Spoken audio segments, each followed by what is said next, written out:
Chapter 281, Forest of Dreams, Part 2 of 2. I don't want to grow up.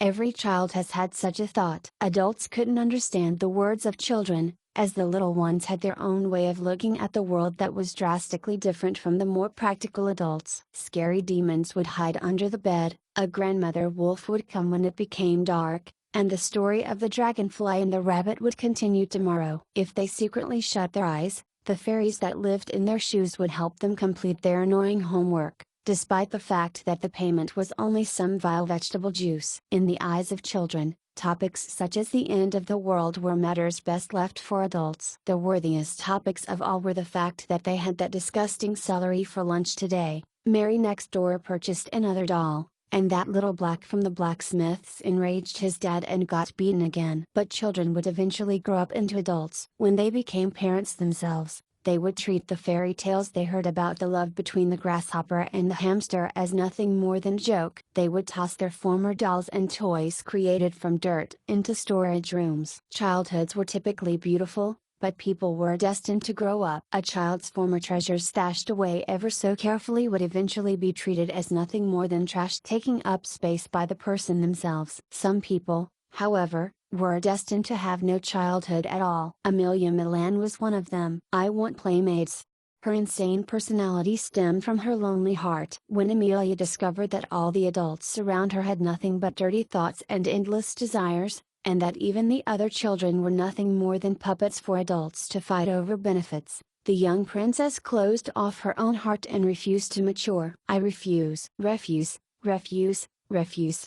The young adult-hating girl established thick castle walls around her heart, stubbornly living on in her safe and isolated fortress. If anyone insisted on approaching her, poisonous thorns would instantly steal their life away. Yes, from the very start, Amelia was much like the Sleeping Beauty from the fairy tale, sleeping away for many years. Everything stemmed from the soul, even magic was a reflection of the soul. A child's dream would always be the most fantastical, but also the cruelest. As the years passed, the young princess turned into a witch and entered human society. But her fairy tale-like forest of dreams, which was Amelia's soul world as well as her home, retained her true nature. Under the purest of coincidences, Amelia's physical body transformed into her own fairy tale kingdom. After she gained the power of creation, she kept wanting to create her own divine miracle, and then all this happened. I want family.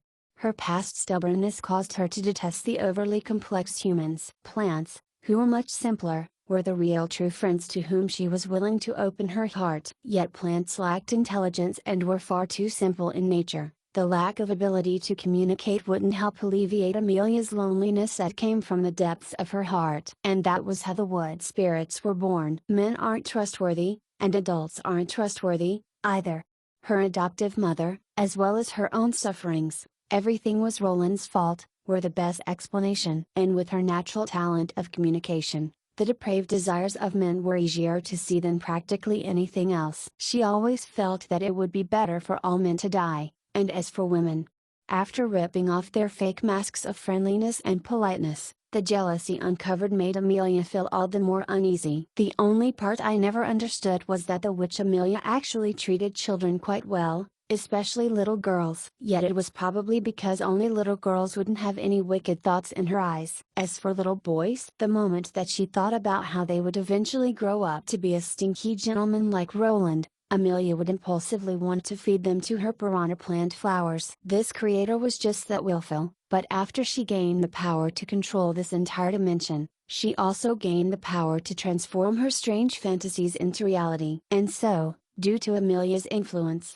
this wood spirit species' physical appearances turned into little girls like Rosa. The tremendous plant giants and durians over 3 meters tall were nothing more than strengthened outer shells under the wood spirit's control. Their true bodies were hidden underneath these tremendous outer shells, and all of them were young girls. This species, which consisted of only young females, was inconceivable and caused this forest to become a holy ground in the hearts of a certain group of people. When I approached this lake, Countless memories and thoughts along with a gentle voice echoed in my mind. That was the blessing of the Creator to her new species. Her words' gentleness and motherliness made people naturally feel warm and comfortable. Children, my first present to you is the virtue of humility. Only with humility can you have progress and understand your own insufficiencies. This will give you the potential to fully grow. Children, as part of humility's reward, I bless you with the wisdom to learn beneficial things from other living creatures as well as absorb and imitate other creatures' special abilities to help yourselves evolve.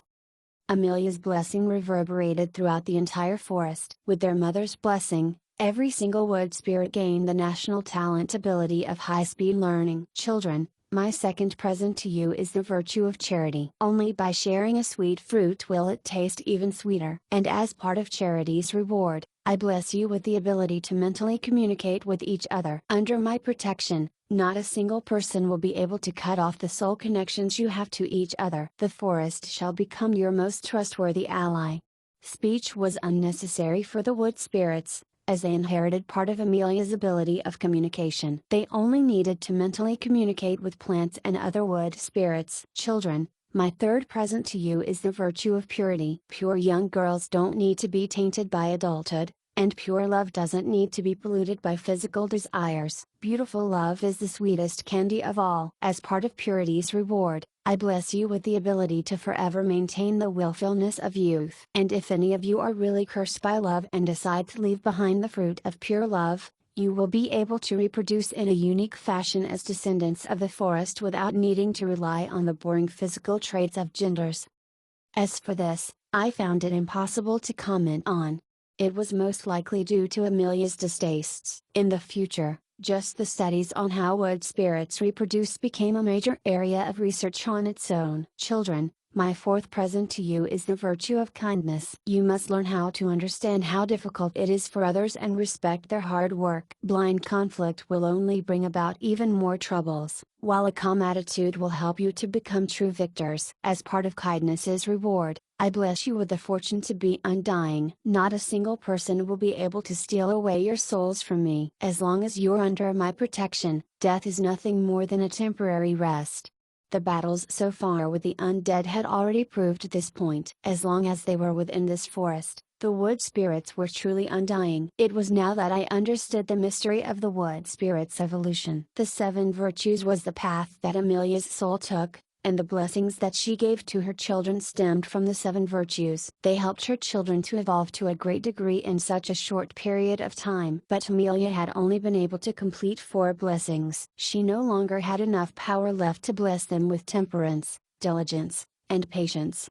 Otherwise, the wood spirits could become a truly independent species that wouldn't need to stay in this patch of forest. Not a single mother wouldn't want her own children to be healthy and kind. Amelia opened up her heart and gave them the best blessings she could think of as their creator, and the wood spirits grew to this degree based on their mother's will. In that case, the reason they summoned me here was probably an instinctive way of seeking my assistance. It looks like I'm going to have to do a lot of work this time.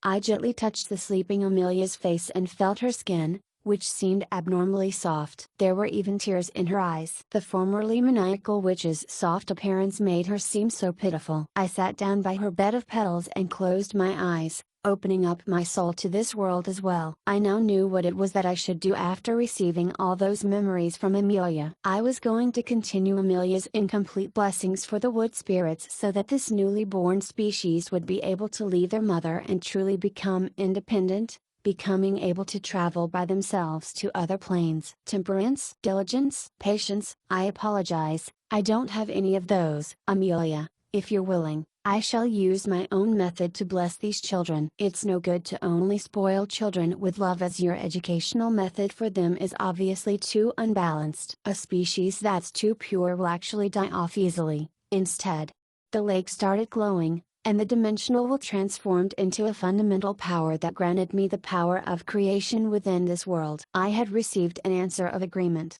so I gave my blessings. Or, perhaps, it would be more suitable to call them my curses.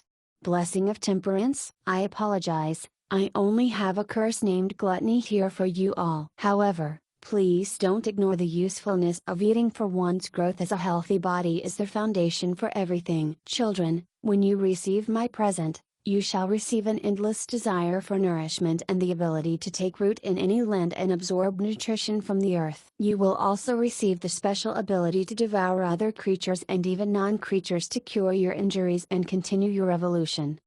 When the power of creation shone in the forest, the wood spirits continued on their path of evolution and grew even stronger. As for the numerous extra roots and tails that grew on their backs, that was to prepare themselves for taking root in the ground. The ugly, strengthened outer shells of the plant giants and giants grew several dozen more roots as well. From now onwards, whenever a wood spirit was heavily injured, she now had the ability to take root in the earth, which would speedily help her recover. That additional ability of devouring would be considered a forbidden technique, to be used only when a wood spirit's life was in danger. Blessing of diligence? Ha! I only have a curse by the name of sloth for you all. While diligence sounds nice, being overly concerned with getting involved in others' lives will be nothing more than a bother to others. Don't allow others to disturb your rhythm and maintain your sloth. You shall all become used to being treated coldly, so you won't require others' recognition. Your wills will become as resolute as the hardest stone. Not a single fantasy will be able to stop yourselves from your original intentions of self-perfection. You shall be as unyielding as steel,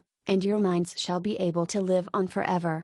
A silver light flashed in the wood spirit's eyes as the power of creation shone once more. From now onwards, they became the natural enemies of illusionists and psychological-based techniques. They could ignore mental magic that fed on their silence, fear, and shock. The blessing of patience, HMPH, that's the virtue that I look down upon the most. Is tolerating others supposed to be a virtue as well? I shall give you all the present of the curse, wrath. If there's something that displeases you, why bear with it? Tolerating the unjust is nothing more than appeasing them. You should just viciously punch them in the gut. Take this present from me, the blessing that stems from a certain hound of wrath.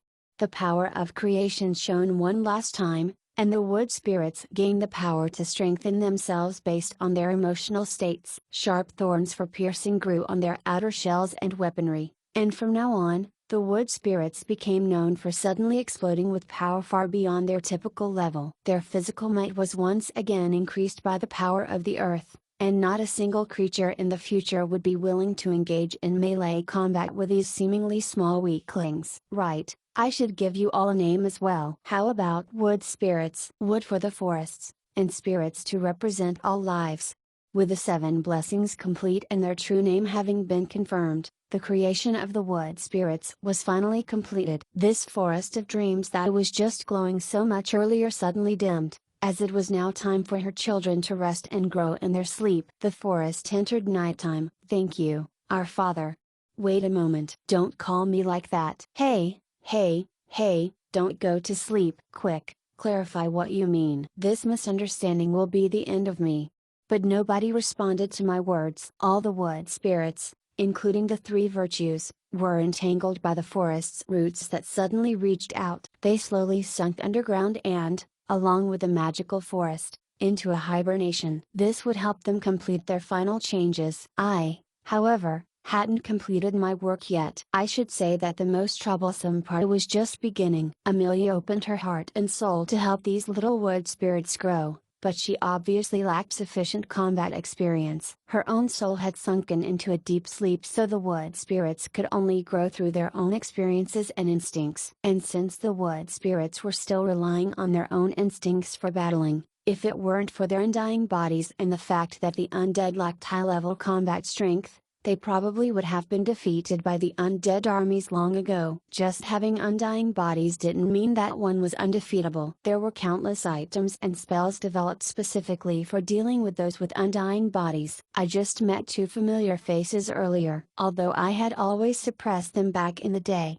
they were both undead lords with thousands of accumulated years of experience. In fact, they could even be considered my seniors in term of experience. And since they were both my collaborators in name, of course their power levels would be significant. They also knew countless undead top secret techniques and spells, Our opponents wouldn't be easy to deal with. But who was I? I was the former undead emperor. I refused to believe that anyone in this world could possibly surpass me in my understanding of undead troops types and undead high-level combat strength. Since Amelia had already selflessly shared all her experience to help these children of hers grow, of course I wouldn't be stingy. Right now, what I needed to do was open up my soul and connect myself to the wood spirit's webbed soul connections, sharing my past combat experiences, giving them advice, and directly interfering in their evolution. I would improve their combat strength as well as give them anti-undead strategies. Although it wasn't practical for the wood spirits to evolve much further within a short period of time, the defense lines in the forest, the magical plans, the wood spirits' strengthened outer shells, combat techniques, and way of thinking all had massive room for improvement. You're also kind. Since all the tree's roots are on your side, why don't you make them into sudden traps that will trip the undead? Also, don't place all your important structures and residences on the ground. That's too dangerous. You'll have to be afraid of wide area of effect magic spells and assassins. It's much better to place these structures in the wide underground.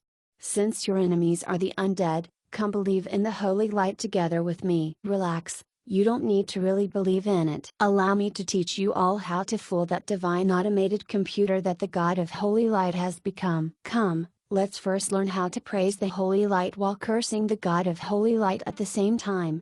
You need to be cautious of Bone Dragon's corrosive dragon breath. It's basically the mortal enemy of all plants. We need to prepare some specialized anti-dragon nets. Although they're gigantic, they actually have far weaker ability to control their bodies compared to living dragons, and they have far weaker senses. We can easily deal with these blind idiots using traps. Amelia's information to the wood spirits contained far too little about practical combat, while I had an endless amount I could provide to them. Soon, even though they were hibernating, the wood spirits that obtained my combat experiences and information began discussing new plans and recommendations of their own. In the cover of this night, the entire forest began its own path of evolution. Perhaps the next time that the undead came here, they would face an opponent that was utterly unlike before. It would surely give them a happy surprise. After I finished all this, I stood up and stretched my body that had been covered with leaves and vines. Perhaps those silly wood spirits would believe that this was my way of avoiding catching a cold. The sleeping beauty seemed like she was having a good dream. She was smiling faintly despite the fact that she was still in a deep sleep. Since she's become a complete dimensional will, she still needs enough sacrifices and souls to replenish herself in order to awaken. Is that it? Alright then. It seems that those sacrifices will come here on their own, soon enough. I could see a pitch-black army gathering on the horizon. At an estimate, they would probably have enough soldiers to start a new battle before dawn. Relax and sleep well. I shall help you prepare enough sacrifices for the sake of these wood spirits of yours. Chapter 282, Uninvited VIP Guest. The military sword strait received its name for being long and narrow, shaped just like a sword. Its water currents surged at high speeds and sheltered numerous low-lying corals beneath the sea that could wreck any ship. Still, if this was a normal situation, there would be endless ships sailing to and fro in the military sword strait. It was a sea route necessary to conduct sea trade with the Bardi Empire. Golden opportunities were here to be had. The military sword strait was also known as the Strait of Silver to the merchants who traded on these sea routes. One could double their personal wealth by conducting only 3 years of business along this route. Much profit could be gained. Going west after passing the narrowest point of the strait would take you to the Mage Country, where you can buy and sell all sorts of magical ingredients and products. Going east would take you to the countries of the New Moon Alliance as well as numerous ports in the Bardi Empire. Simply transporting the local special products along this trade route was highly lucrative. But the changing political situation in the Bardi Empire caused there to be much fewer ships sailing this strait. After the New Moon Alliance was conquered and annexed into the Bardi Empire, trade became profitable no longer. Another reason was that a battle between the Mage Country and the Bardi Empire might explode on the sea that separated them. It would be too pitiful to get accidentally caught up in the crossfire of such a fire, becoming cannon fodder. However, This relatively peaceful area of the sea wasn't quite so peaceful today. A medium-scale sea battle was occurring here. Yet neither side had anything to do with the main countries controlling this area. Yep, they were neither from the Bardi Empire nor the Mage country. It was a pure coincidence that they happened to be battling here. One side involved two tremendous sea beasts. If Roland had been here, he would have recognized one of them, as she was an old familiar face. She was a seven-headed dragon that was glowing blue all over, while the other sea beast was a ridiculously strong and huge sea giant. By now, you're probably able to guess that this was that Queen of Storms who was always around, famously petty, and never able to let go of a grudge. In fact, she was basically half a god of revenge in her own right. Not only did these two sea beasts transmit her enmity,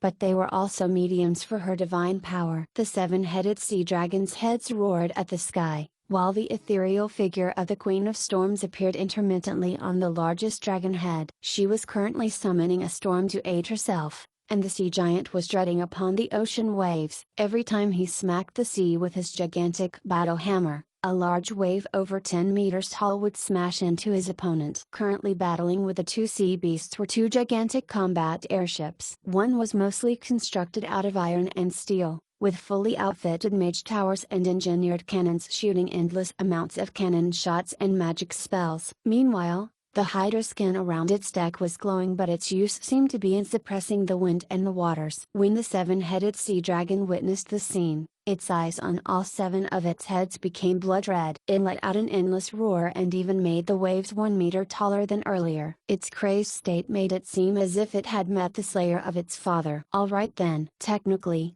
there probably was some sort of connection. 9-headed hydras were an evolved form of 7-headed sea dragons, and just based on the Borealis's hydra skin and heart on its deck alone, that would probably make for a huge grudge between the two. Top-level magical beasts were rare to begin with. Many of the same species would have some type of relation with each other. Judging by how much of a fervor that 7-headed sea dragon had worked itself into, perhaps that 9-headed hydra really had been its father or husband. Since the Borealis was here in battle, it would be only national that the other battling combat airship is its brother airship, the Mizar. Sigh, so difficult to deal with.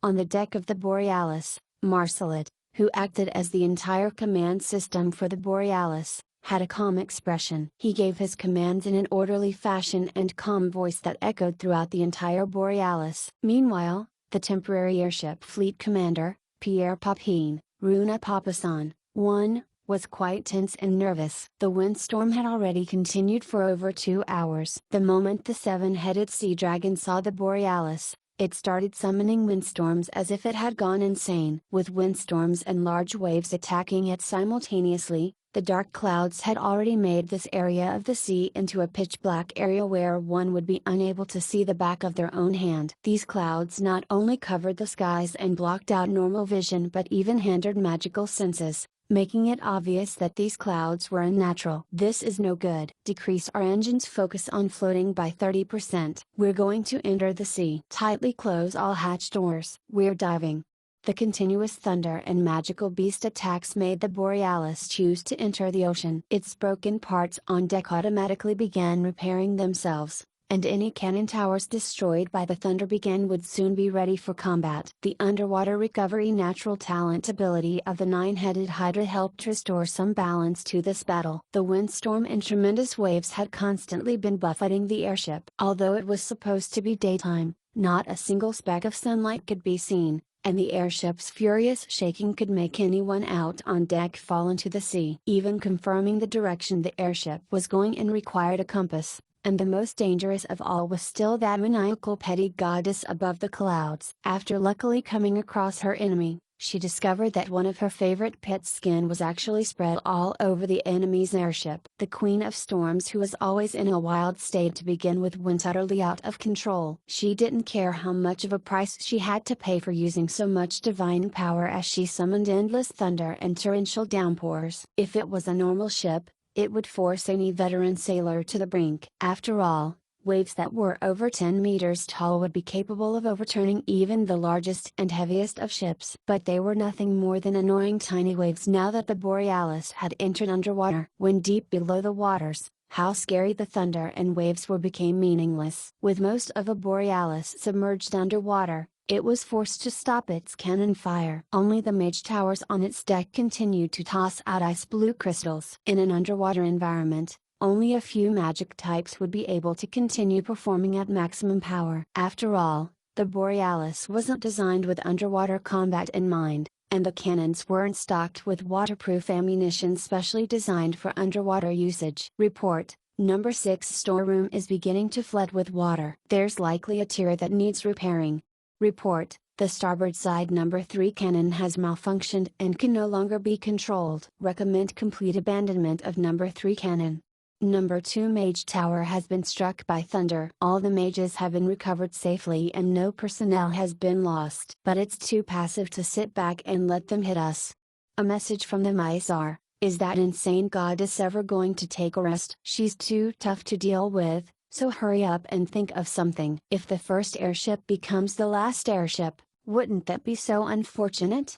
If it was only the 2 top-level sea beasts, it wouldn't have been a problem for the 2 aerial battleships. However, since the Queen of Storms, who recently promoted successfully in rank for her godhood, was going all out, no matter how strong the 2 floating airships were, they were still only at the level of mortals. Not only that, the 7-headed sea dragon was willing to sacrifice an endless amount of its own blood to act as a medium by which the Queen of Storms could channel her divine power. This helped her to utilize more of her full power, and the endless amounts of thunder that she summoned forced both battleships underwater. Still, being underwater meant that they could only passively receive attacks, which obviously wasn't good. Nor were those top-level sea beasts going to be easy to deal with. As time passed, the Queen of Storms, who was also the mother of sea beasts, would definitely have other subordinates reinforcing her, which would make the situation even more difficult. The Queen of Storms had received an enormous increase in power after promoting in rank to a powerful goddess. The 2 aerial battleships from East Mist were already having a hard time facing her endless attacks that seemed to stem from pettiness. Numerous pieces of bad news were transmitted to Marcelet at high speeds. He immediately deployed repair personnel to the necessary locations and used his own control over the ship's monosystems to try and repair the damaged portions of the Borealis. While the living airship was doing its best to heal itself,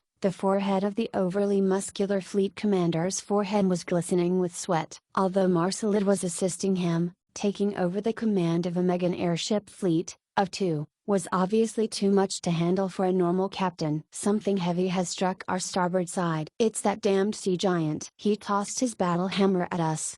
On the bridge was a blueprint of the Borealis, and a large part suddenly lit up red, denoting those areas which were damaged. The situation was rapidly descending in a downward spiral, so Commander Pierre instinctively looked towards the other individuals on the bridge. The look in his eyes implored for assistance, an indirect cry for help. Let us go out there and slay them. As long as we eliminate that 7-headed sea dragon acting as the Queen of Storms medium, the endless windstorms can be stopped. The young knight Maddie requested to go out into battle. Maddie was the leader of a medium-sized squad of the Aurora Knights. In order to deal with the situation that I had expected, the Borealis had taken an entire medium-sized squad of 50 Aurora Knights with it. 50 gold-ranked aerial knights were more than sufficient to slay a dragon. The young knight had the confidence to win even in the face of the Queen of Storms' fury and thunder. The Aurora Knights believed in themselves as the pride of the Mist Kingdom. Even in front of the fury of the gods, they felt that they would still be able to obtain miraculous victories. Their young hearts would never fear any challenge. Instead, they thirsted for adventure and challenges. What a joke! Trying to rush out there and ambush them in such a situation? It would be normal for more than half of you to die. Are you trying to force me to the brink here?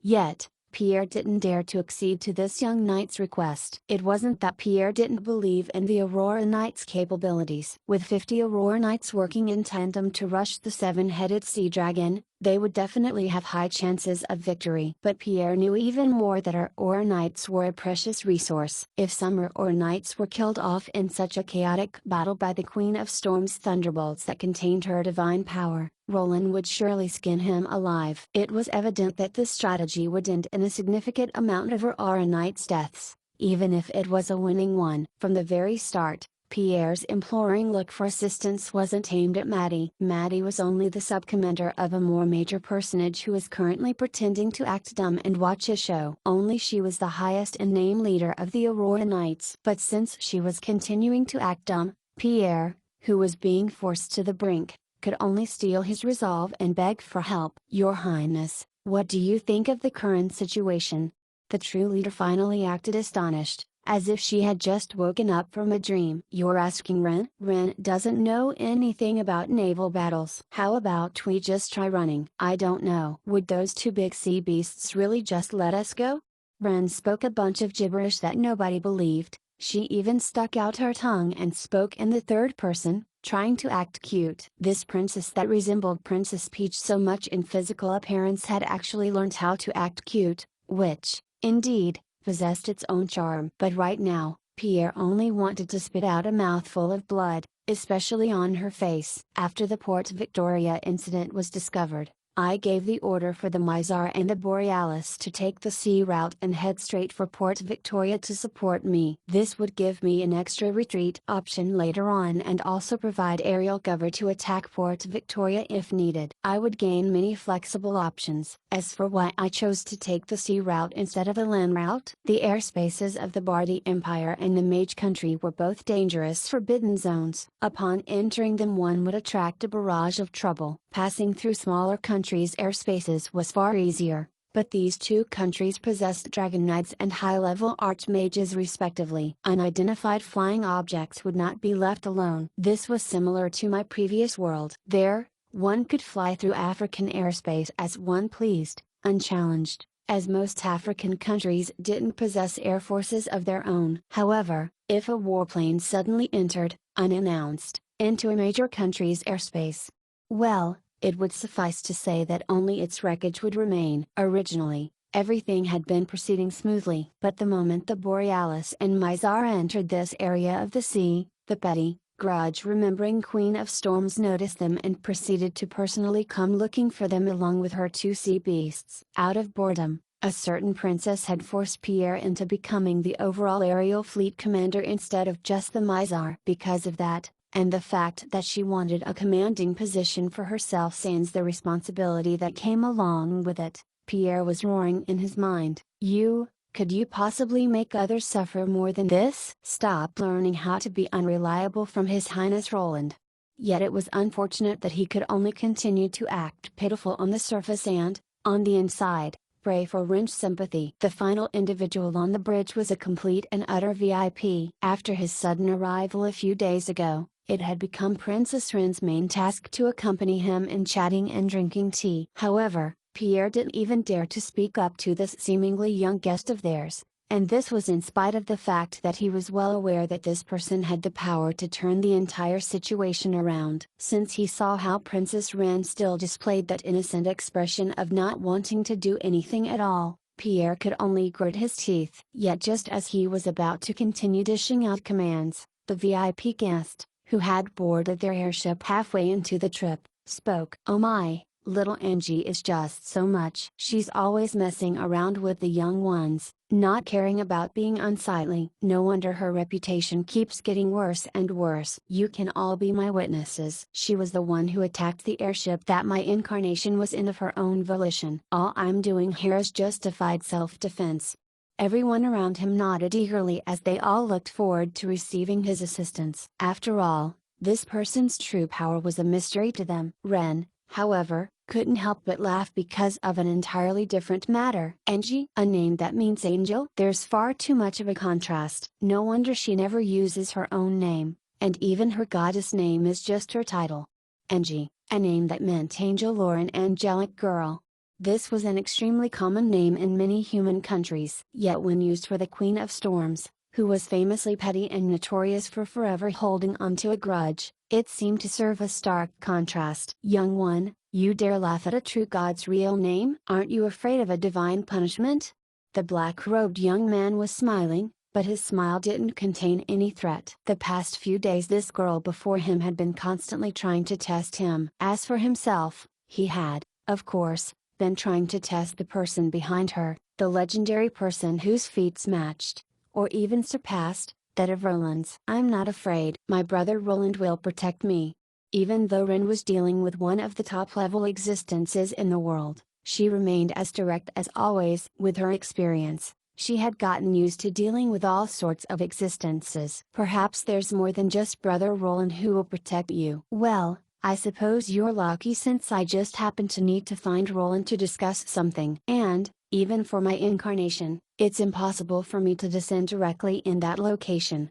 While casually chatting and smiling, the black-robed young man twisted his hand, causing a white rose to materialize in midair. Then, with a flick of his finger, the flower began to wilt, its petals floated off and vanished in midair. Ren, or, more accurately, Carwins, contemplated much about this little action. While it appeared quite simple, as if he hadn't done anything at all, it also seemed like he did a lot, as in that instant, some of the world's rules had been completely distorted, and certain things were forced into the cycle of reincarnation. As if the brink everyone was forced to had been nothing but a joke, the windstorms in the sky instantly transformed back into white clouds and a blue sky. Bright sunshine returned in the very next second. The only thing that still proved how the maniacal Queen of Storms was still around was her pitiful wailing and angry roaring that everyone could hear. Ayor? Why?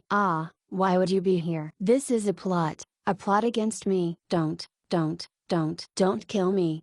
Nobody knew what Ayor did, but everyone could hear the Queen of Storm's pitiful wails along with her shock and disbelief. The next instant, the windstorms calmed down, and peace and quiet were restored. The two sea beasts froze on the battlefield in stunned disbelief. When Angie, the Queen of Storms, escaped at top speed, these two unlucky fellows naturally became sacrificed. The next moment, apart from Death God Ayor's incarnations chuckling, only Ren's voice could be heard. Everyone's worked hard today. Let's do just a little more, and we can feast on a sea dragon buffet tonight. Right, remember to leave behind the sea beast's useful parts as they'll be perfect for leveling up and perfecting the Borealis. Also, remember to obtain any materials with divine power that you can. Brother Roland will definitely praise me for being careful to not waste anything. According to the god's laws, even a true god's incarnation wouldn't be able to attack as he pleased. The stronger a god, the more this was true. But since the Queen of Storms had attacked the airship that Ayor was on, it was basically equal to a direct attack on him personally, which made her truly unfortunate. And now that both sides' true gods had exited the battle, what remained was only a battle between mortals. Right now, the seven-headed sea dragon who had lost the storm of Queen's divine power didn't even have the energy to escape. Its earlier maniacal actions had used up all of her life energy. The sea giant, on the other hand, had been dragged into the deep ocean waters by the Mizar where a cruel battle was currently taking place. As everyone got busy, Ayor lightly touched the 3 scrolls on his waist, causing various divine colors to flash and disappear in an instant. He breathed a sigh of relief at discovering that everything was still normal. These scrolls were made of unidentifiable materials, and the mono waves coming from them indicated that they were no mere ordinary objects. As for the Queen of Storms' belief that this had been a plot against her, that was simply her thinking too much into things. We couldn't have possibly invited Ayor over just to deal with her. The fact that Ayor was on this ship had truly been just a coincidence. True gods' incarnations wouldn't easily appear in front of mortals' eyes. This time, Ayor risked breaking taboos by appearing here. It was obvious that there was something important. Due to the undead planes cutting off of certain divine avenues of communication, Ayor had been unable to directly appear before Roland using their contract. This was the way he thought of by which he could reach Roland personally. Something that was important enough for Ayor, who almost never went anywhere, to go to such great lengths was evidence of how significant this matter was. Mortals had mortals' frustrations while true gods had frustrations of their own. This time, the true gods were intending to make a major gamble. If everything succeeded,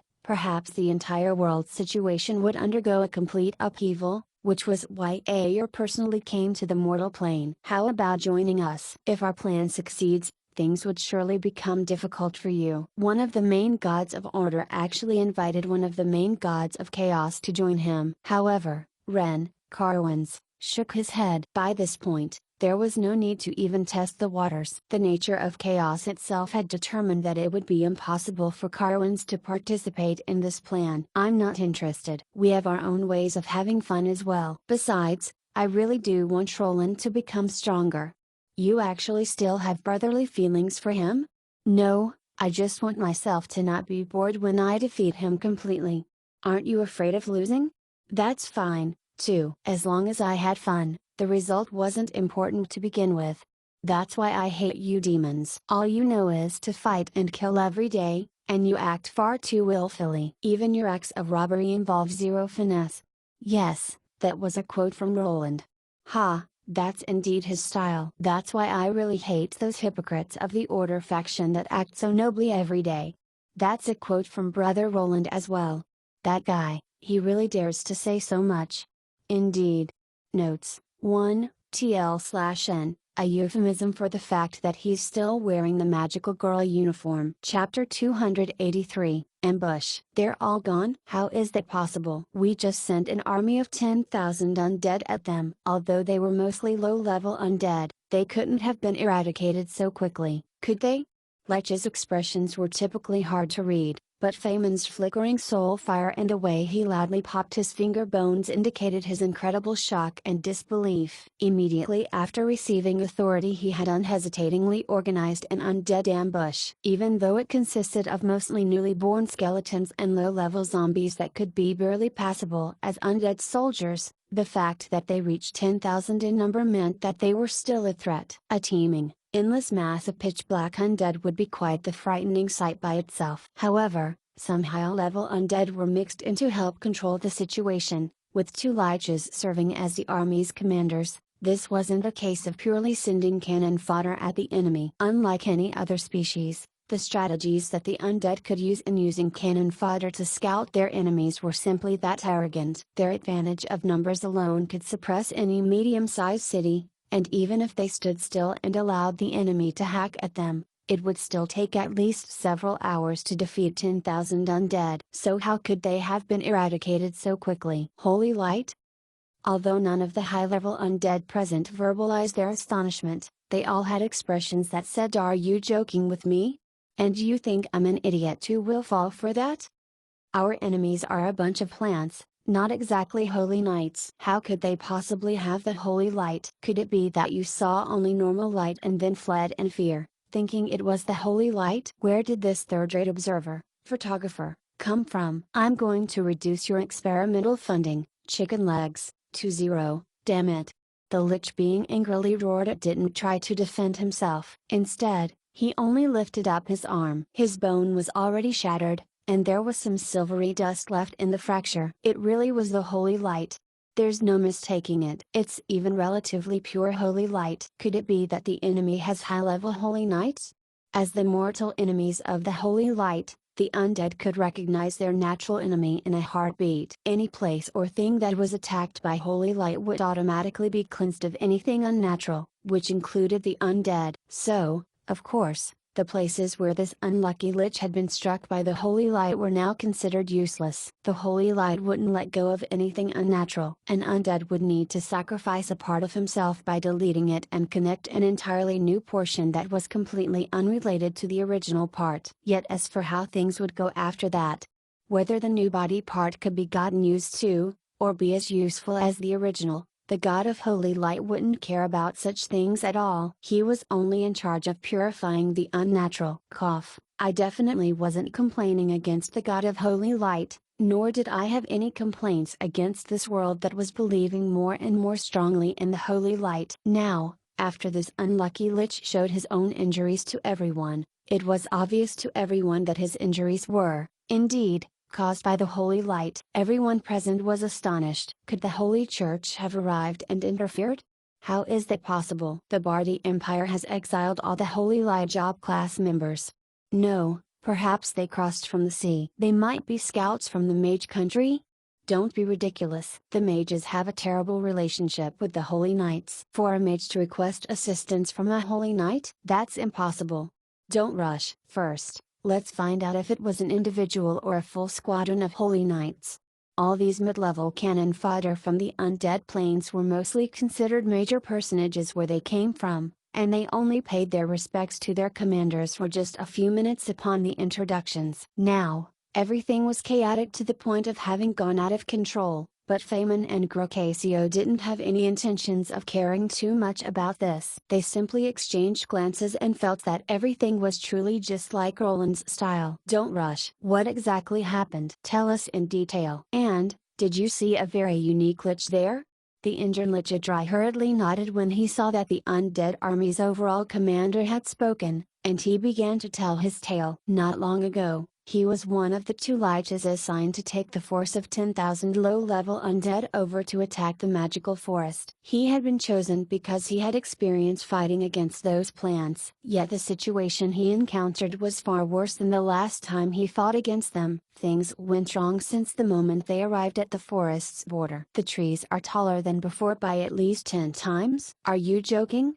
I definitely didn't make any mistakes with my memory. Before, the trees were only at a normal forest's height. But this time, when we entered, it was as if we entered a giant's country. When I lifted my head, I couldn't see the treetops, and even the flowers by the roadside were taller than we were. And then my entire squad was instantly vaporized. If it weren't for the fact that I had prepared a teleportation spell that would be triggered and bring me back to the forest's entrance if I was in danger, I would have died as well.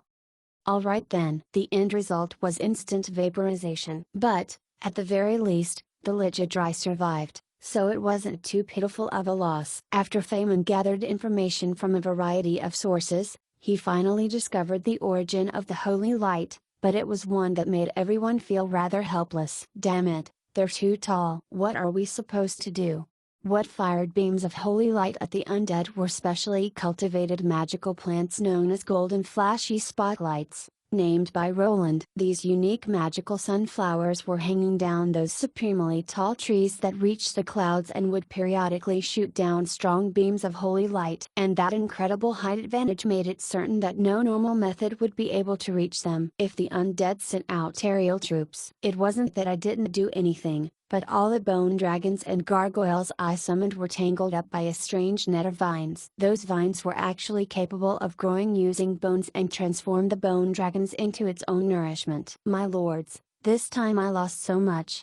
Medusa's hair, named by Roland again, was the name of this unique parasitic vine. They fed on bones and could absorb nutrition from bones to propagate more snake vines, the wood spirit's name for these vines. There were many other similar plants. For example, the Conqueror's self-destructing pumpkin carriage, Fire God's carriage, as named by Roland, the wood spirits, the strength god Hyder fire-breathing grass, the secret male demon pea sharpshooter, pea shooter, and so on. The wood spirits previously had access to so much combat potential but didn't know how to fully utilize it. Now, they had begun their evolution towards an insanely powerful warring species under the guidance of a certain person. Every combat plant was controlled by a wood spirit inside. They were grateful to Roland's assistance towards them and also viewed him as their entire species' father. However, they were forever unable to understand one of his certain hobbies, so they were deeply afraid that he would suddenly appear at any time. Hurry up and run, father's coming from that direction. Last night,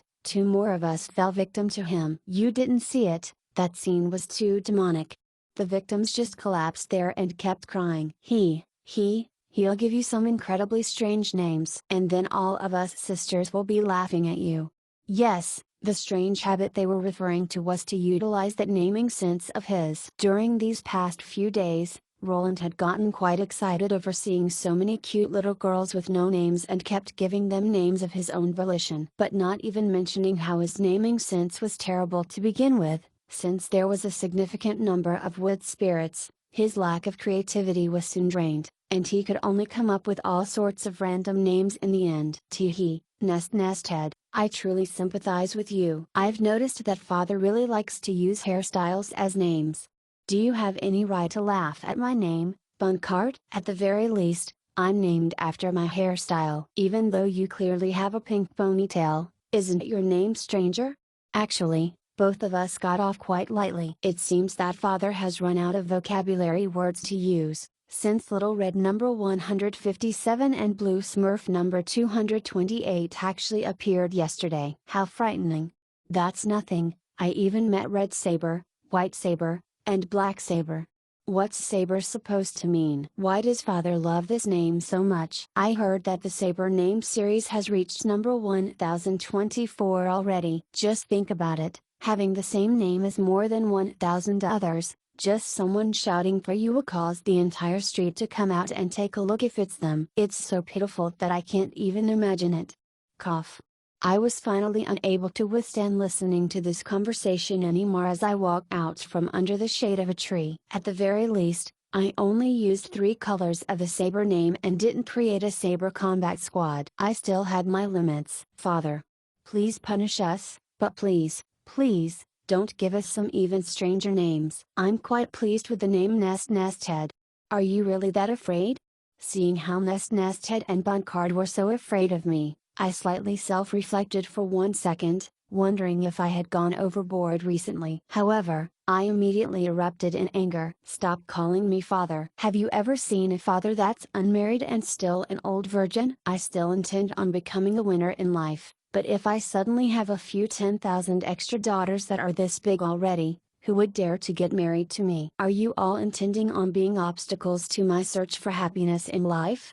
Alright then, let's stop talking about how angry I was at being poked where I hurt the most. At the very least, my specialized anti-undead strategies had been effective against the undead army's first invasion since the wood spirit's evolution. All the magical plants' properties worked as planned, and their continuous evolution would surely give the undead commanders an even greater surprise. What the undead didn't know was that this forest of dreams before them was far more skilled at wars of attrition than the undead were. Those low-level undead's bodies would become nutrition for the forest, and it wasn't only that, even though the low-level undead's souls were already in tatters, their soul shards would be absorbed by the forest's cycle, undergo a new cycle of reincarnation to be cleansed and combined with each other, and finally become newly born wood spirits, furthering increasing the overall power level of this new species. All that the undead currently knew was that their opponent was rather difficult to deal with and that their cannon fodder scouting army was viciously defeated, reaching almost 100% eradication. After receiving all the pitiful reports on how they lost their armies, the high-level undead in the temporary command center discovered that nobody had even witnessed the former plants that were their previous opponents. They interpreted this as meaning that the plants were still keeping them in reserve and that the plants hadn't even needed to use their full might to eradicate the entire undead scouting army of 10,000. Without having even discovered the enemy's ace cards, the cannon fodder didn't even have the expected value of cannon fodder before they were all destroyed. This type of sacrifice was obviously meaningless, so sending out a similar scout army would bring nothing more but the same. Without a strategic objective, only using the force of numbers would be a waste of their combat strength. Rather than sending waves and waves of troops out for the enemy to eliminate for free, it would be much wiser to conserve troops' strength and attack in one overwhelming attempt. And that was how the undead continued requesting assistance from the undead emperors while sending out only small scattered forces of cannon fodder as scouts, with various high-level undead mixed among the cannon fodder in order to attempt at scouting out some useful information. As for the current me, I had just received a response from Woomians that caused me to sink into contemplation. Ayer has personally come to the mortal plane? It would seem that everyone really views my Plan W with such great importance. How about I try using those undead for a little experiment? Why does every holy war in history cause such a huge chain reaction of events? Do all the countries and species leaders not even think about how their own country or species might be extinguished because of battle? Has nobody ever tried to mediate for peace and conciliation? I didn't believe that anyone who had the ability to become such a leader would be so foolish. However, it only took a little bit of thinking for the answers to such questions to become obvious. It's all because of so many potential benefits to be gained. What a great headache. Was the Holy War a bad thing? Obviously, it was bad for the victims and losers, but it was another story entirely for those who benefited from it. War has no benefits for either side? Hey, impossible. Those who want war more than anyone else weren't the insane ones. Instead, they would be the most practical of all. Arms and munitions merchants would profit greatly, Those in the military would receive chances at gaining achievements in battle, nobles would have the opportunity to expand their territory, and not a single king would think that his own crown was too regal. Even a normal blacksmith would be happy that he was receiving more orders than before, and a regular farmer would be secretly pleased that his crops were selling at a better price. The Holy War wasn't supposed to be like this. It was supposed to be a clash between order and chaos. Well, the Holy War was just like any other war in the end. Those who truly fought for the purpose of some cause or concept were in a significant minority, while most people instead fought for the sake of tangible benefits. For the true gods,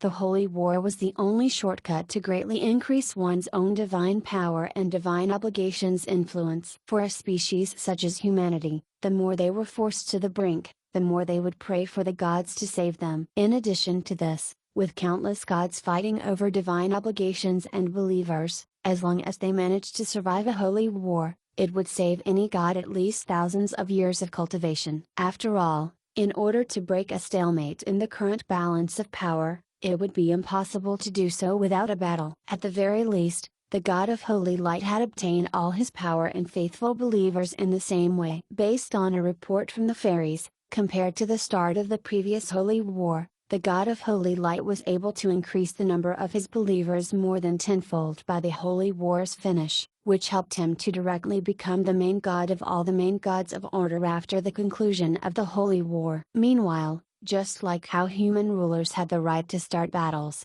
in the Holy War, the God of Holy Light was just like the ruler of all the gods of order. If strengthening himself was one of his goals, it was only natural that he would start yet another holy war. As long as he cleansed undead and demons, his believers would devotedly pray to him for protection and salvation. With enough faith in him, he could obtain even more divine obligations, causing his status and power to further increase. This didn't only involve the God of Holy Light's personal benefits, however, as there was one other reason that caused him to become destined to be mortal enemies with chaos. His personal concept and divine teachings were all about cleansing.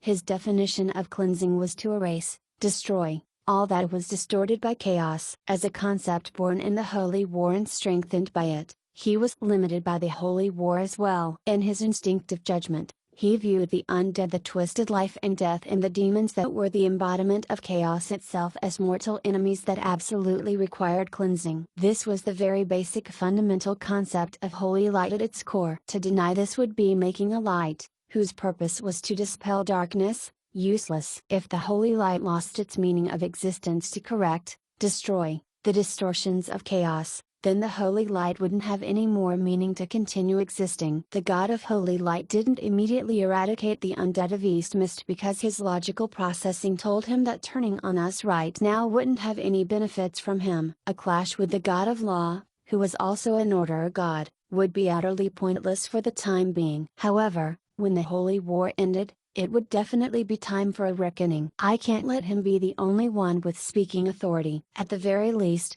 I have to have a third voice appear other than the voices of order and chaos. This was the agreement I came to with Ayer from the very start. Since continuous warfare would help the God of Holy Light to become even stronger, the God of Holy Light wouldn't possibly stop the Holy Wars, no matter if it was because of his own concept or a simple judgment based on personal benefits. If he makes a proclamation to kill all living creatures other than humanity, I wouldn't be surprised at all. If he declared every single one of his opponents as worshippers of evil and heretics, that would be plenty of fun for everybody.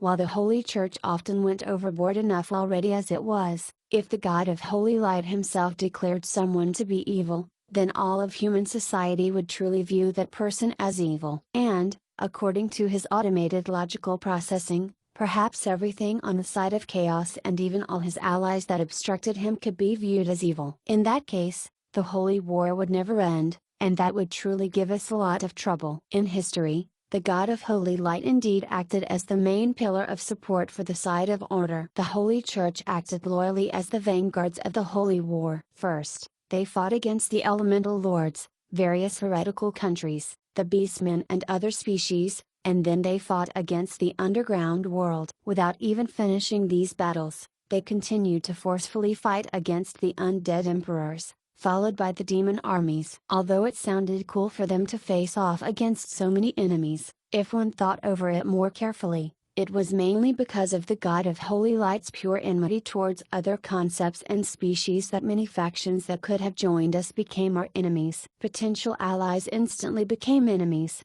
and the number of enemies only kept increasing while friends became fewer and fewer. The stark contrast was in how my efforts had already achieved some results. At the very least, the underground world's forces had been successfully combined and pacified under me, which helped not only to avoid dozens of years of unnecessary warfare but also strengthened our own forces to resist against the upcoming fights. At the very least, I can't allow the God of Holy Light's teachings about how undead, demons, and all non-human creatures are evil, so we should kill them all to keep spreading. If that happens, the war will truly never end.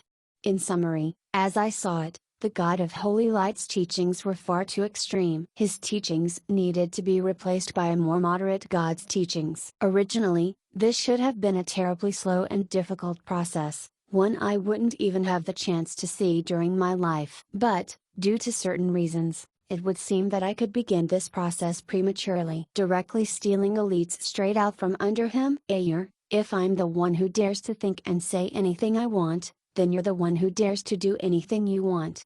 Chapter 284, Small Determination. The world before us changes every day.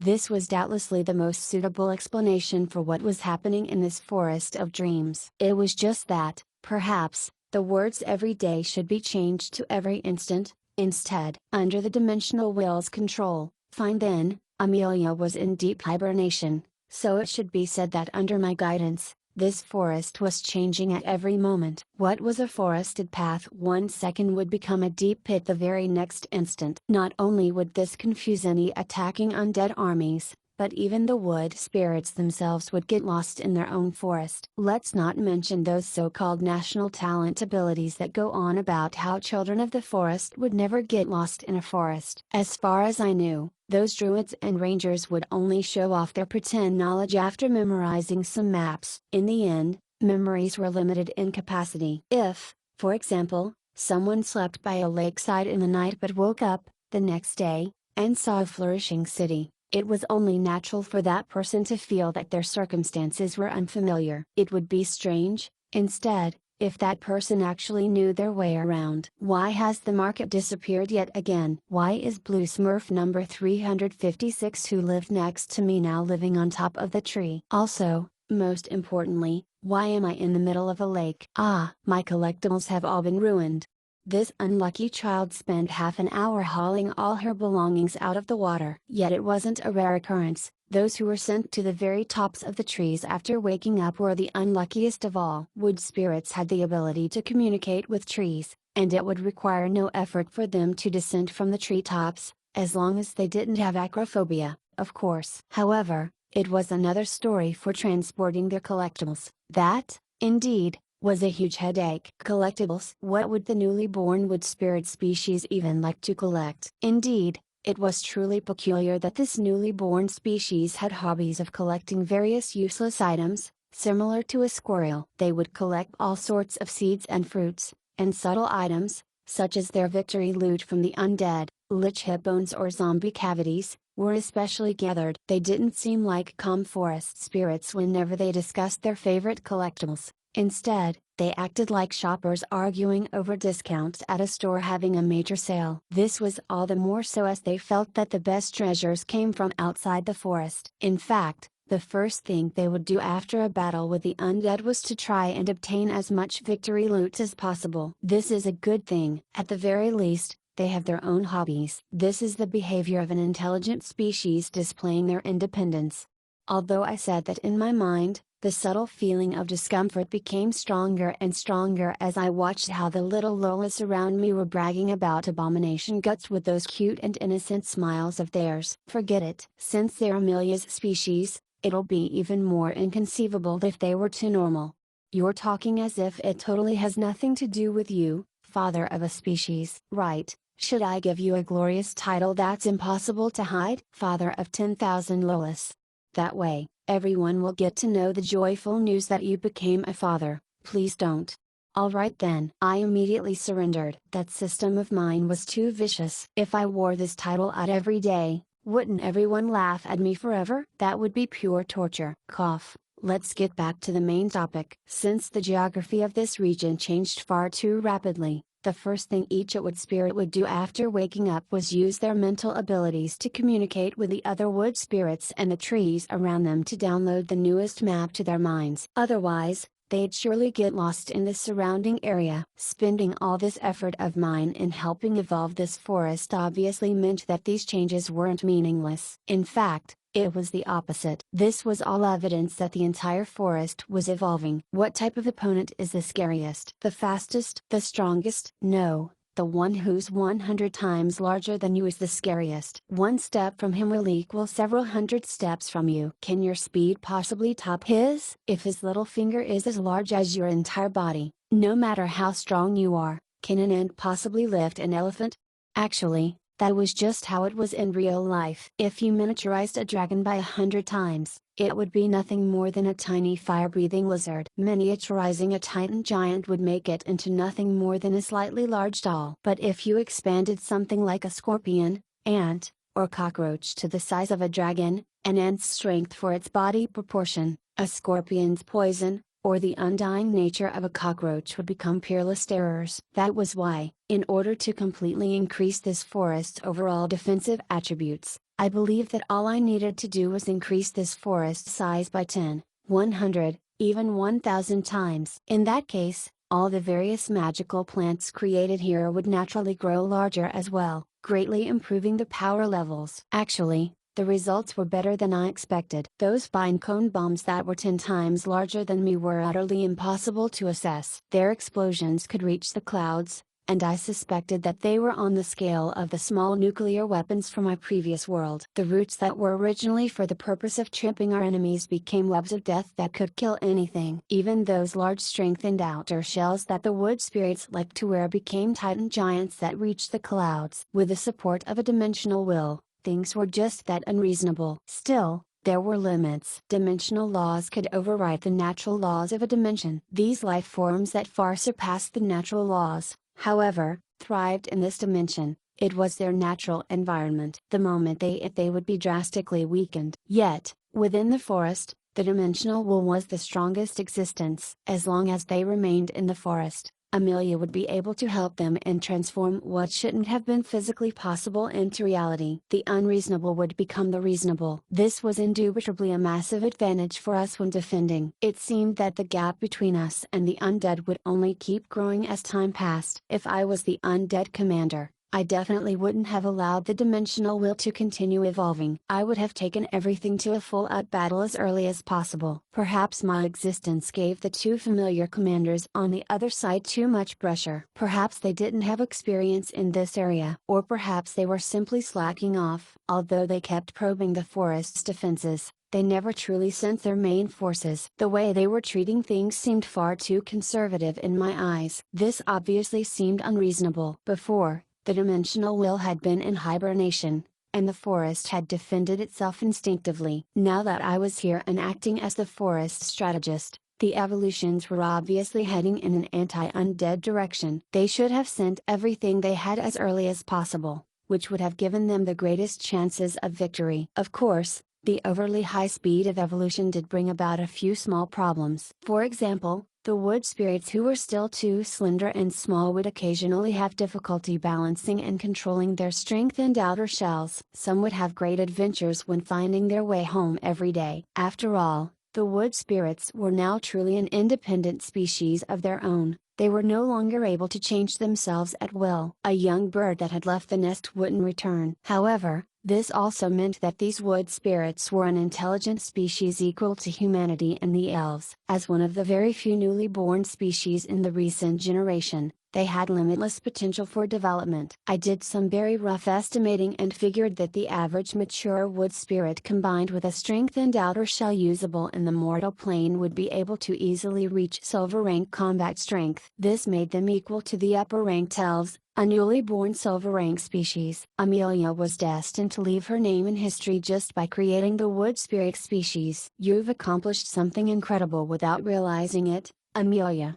These past few days, I had been resting at that core lake where Amelia resided, where it was more convenient for me to guide the forest's evolution. I lightly brushed Amelia's slightly messy hair. The seemingly pure sleeping princess didn't seem to have any intentions of waking up. Her features, while she slept, were unencumbered by traces of her typical insanity. Instead, it bore a look of weakness, which was rare for Amelia, and resembled the softness of drenched white lily flowers post the rain. It really made me want to care for her. If she doesn't talk, she's actually quite cute.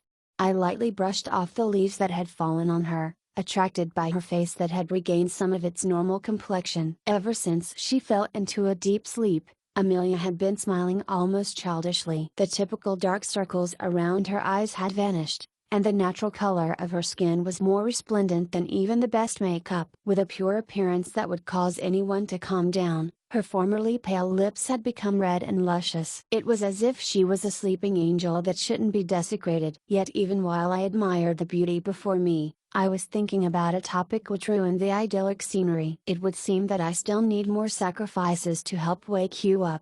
Souls were the source of everything. The two highest goddesses of order and chaos needed to absorb nutrition from soul shards that entered the cycle of reincarnation to help themselves recover. Amelia, too, required a large number of souls to recover after becoming a newly born dimensional will. And the undead were undoubtedly the best source of souls for her. You owe me, and I'm going to remember this debt. You better pay it back to me later.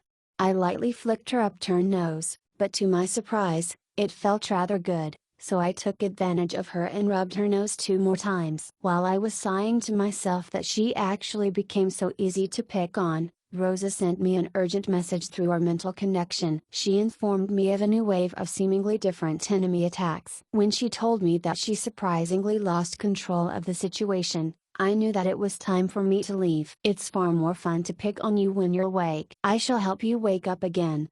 It wasn't an oath, nor was it a promise. It was just something that I wanted to do, a decision that I had come to. I didn't notice how the sleeping beauty's mouth seemed to arc upwards, as if she was secretly smiling as I left. Leaves fluttered down the trees, a delicate message that revealed the beauty's inner thoughts about the dense block of wood that had just left. I shall use everything I have to return my debt to you, dear Roland. You're not allowed to refuse. As long as you don't leave me, I shall stay by your side during my life and in death.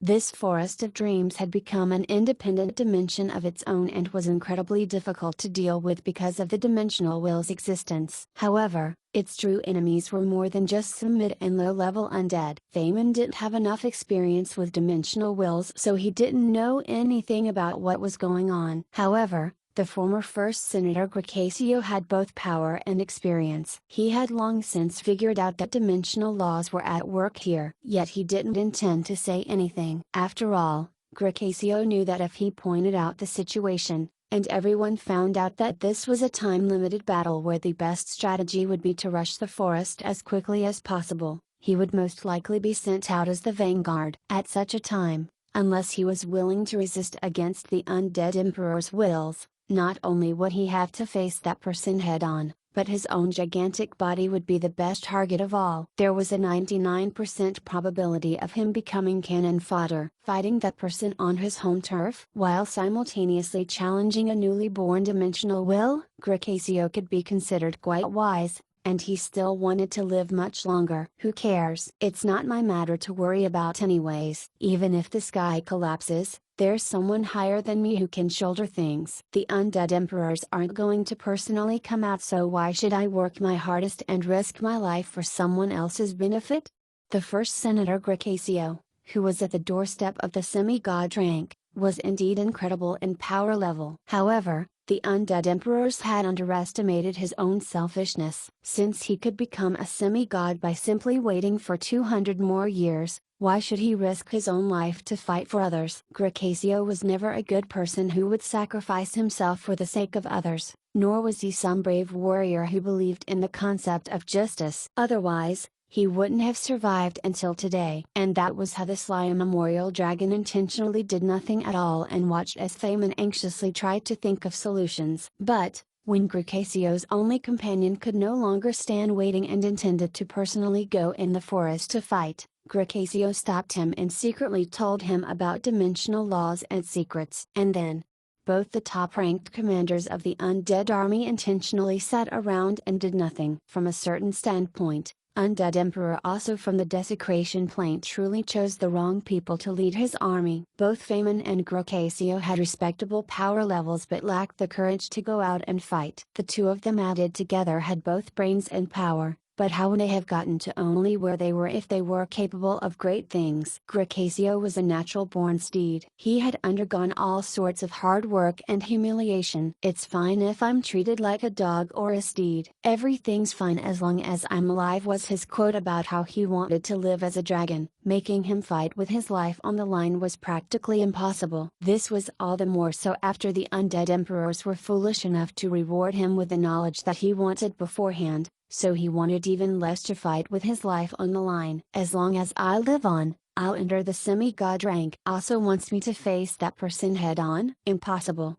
Yet someone was finally unable to watch this situation continually worsen. Despite the fact that he spent so many resources on transferring these two undead lords over here, the Forest of Dreams had become only stronger and stronger. When another undead squadron left, they seemed more like they were going over to feed the forest rather than scout it out. The black pillar of dimensional transportation violently trembled. The entire area around it began to shake, while dark clouds gathered at a furious rate. The earthquake was so strong that large fissures opened up in the ground, burying many smaller undead alive. The aerial troops managed to escape to safer locations, but even the strong bone giants were forced to take refuge. And then, the black pillar of light which reached the sky vanished. Yes, it vanished entirely. Although there were still some traces, the dimensional connection had obviously been severed. What remained where the black pillar had been was only a bone-white skeleton. When the cyan soul fire ignited itself in that skull, the entire world appeared to change. Frightened souls fled with all their might in every direction while innumerable bones crawled to the surface by themselves. In the pitch-black night, the joyous dances of the undead could be seen. The undying emperor had finally descended. Emperor Rosso, Feynman and Gracasio hurriedly rushed over to give their reports, but Osso didn't even so much as glance at them. It was obvious that their intentional stalling couldn't fool Osso. Even though Osso didn't intend to point it out directly and turn on them at the moment, he was still filled with anger. Well, that was only natural. Osso had paid a price in order to be able to descend to this plane. He lost so much that he would never be able to regain his losses. Only death is eternal. When the undead control the lands, souls shall become the new master of this world. A low voice reverberated across the lands, and every living creature felt as if their deaths were approaching. The moment this undead emperor descended, he began uttering a eulogy to himself, the song to end all souls. A forbidden spell. Although I was in the forest, the mono waves sent out by that forbidden spell caused the very air itself to tremble. How could I possibly miss it? Damn it! This is the worst possible result. If a city was unconquerable, then all I had to do was eradicate the entire city. That's what I did back in the day as young I, and also was evidently intending to do the exact same thing. Although this type of development was within my expectations, it definitely wasn't easy to deal with. I said before that I hate how undead emperors can just toss out so many forbidden spells as they please, taking advantage of their undying natures and ability to switch bodies to ignore physical repercussions. It's basically no different from flipping the table if you can't win a board game. There's no finesse to it at all. Do you ever take a look in the mirror? You have the nerve to make such a statement? Do you know who tossed out more forbidden spells than anyone else in this generation? That would be you, you bastard. As expected of Harlois, who was getting more and more skilled at making sarcastic comments. Dishing out those jabs at me were part of her very nature, and it was her first reaction upon waking up. Was that holy light hammer delicious? It was terrible, worse than even your stinky shoes. Hearing this, I covered my face and pretended to be embarrassed. Ah, you actually sniffed them secretly? You pervert. Did you lick them as well? Oh, sorry, I forgot. All cats lick in order to taste things. Instead, I should ask, how was the taste?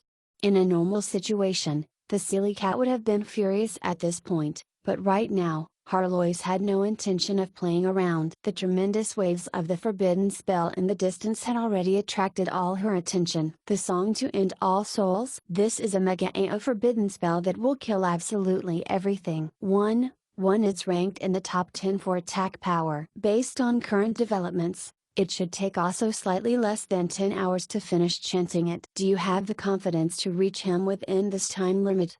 This was a rather silly question that caused me to chuckle. Until we actually fight, who knows? Only the courageous will come out victorious in the end. You think those pieces of trash can block me? Those useless cowards? What a joke.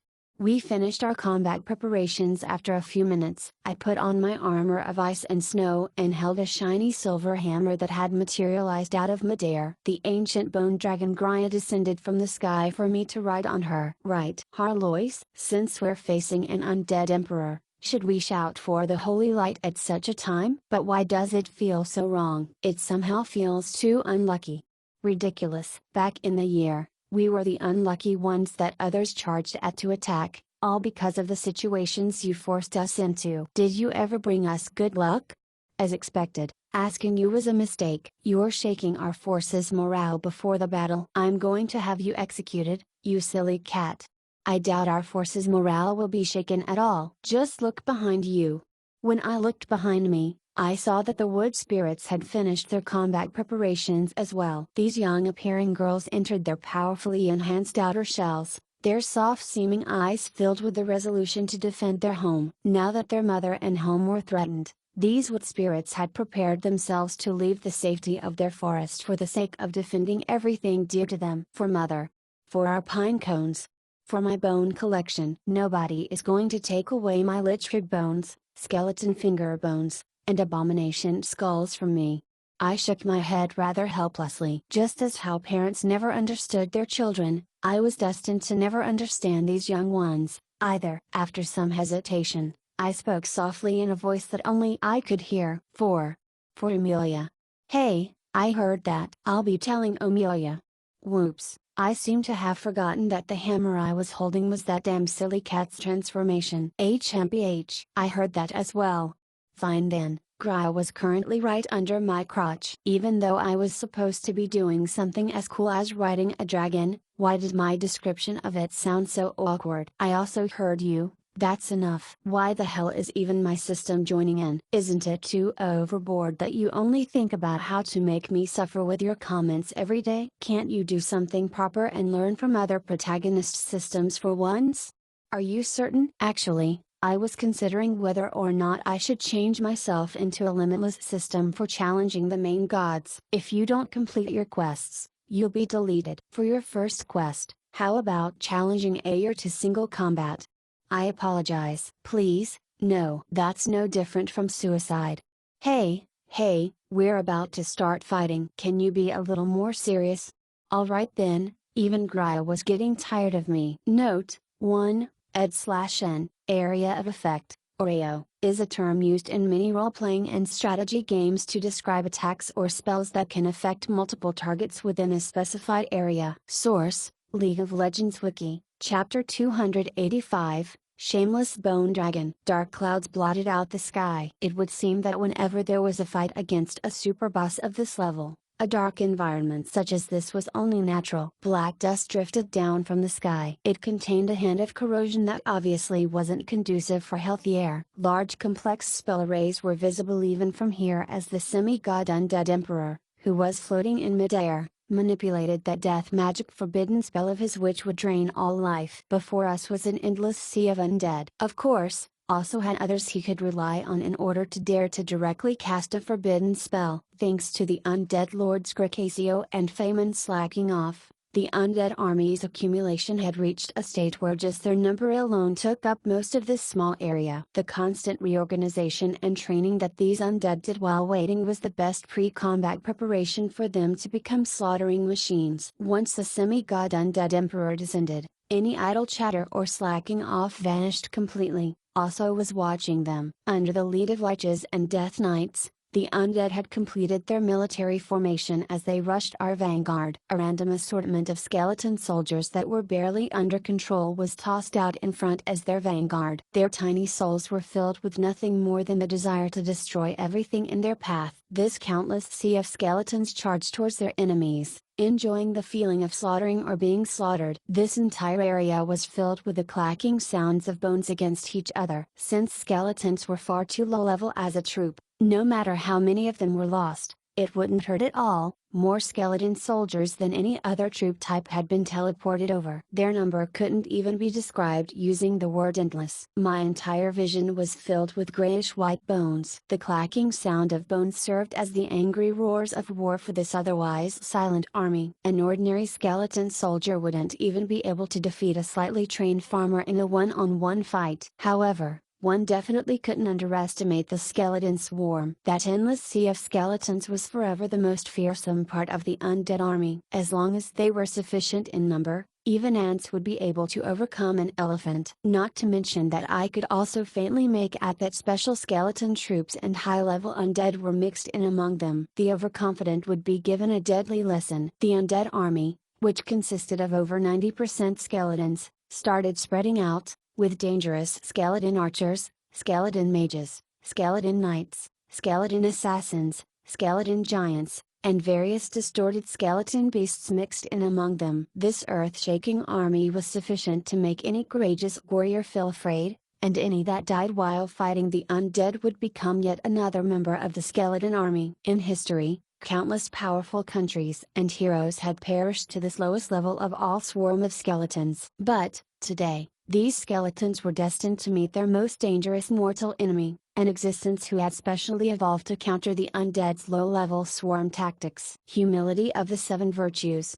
who was now also known as Jill. This young purple-haired wood spirit stood at the forefront and glanced over at the skeleton swarm before her with a dissatisfied expression. She then disappeared into the wind, before transforming into a purple plant that grew at a speed that seemed to pick up with the wind. 10 meters. 100 meters, 1000 meters. The top of this plant reached into the clouds, as if it was a certain magical beanstalk from a fairy tale. The next moment, Jill bloomed. Countless seeds explosively shot into the earth and took root, sprouted, and bloomed. In just a short instant, the skeleton swarm's path was blocked by a field of flowers. The seeds had deeply embedded themselves into the ground, and large sunflowers suddenly emerged from underground with large mouths filled with sharp teeth that instantly devoured countless skeletons. With this nutrition acting as the fertilizer, parasitic vines began growing thanks to the nourishment from these bones, and a familiar scene from Red Maple Castle reenacted itself here,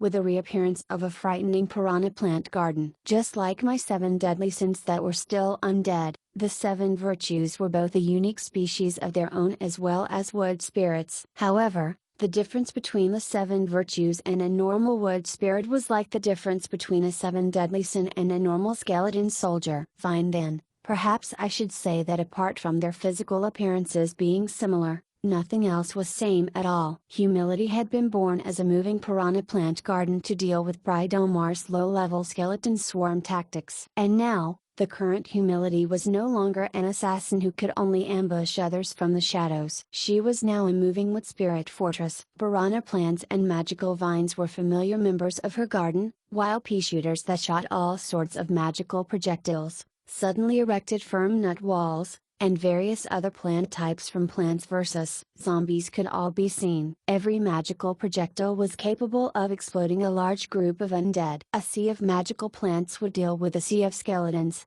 as magical plants were of slightly superior quality, and bringing the battle to one of attrition where the magical plants would endlessly steal souls and nourishment from the undead to continuously create new plants was Amelia's chosen strategy for humility. After this flower garden was developed, several large fissures appeared in the ground. Numerous gigantic roots emerged and spat out various gigantic strengthened outer shells and magical plants as reinforcements. They're here. They're here. For Mother.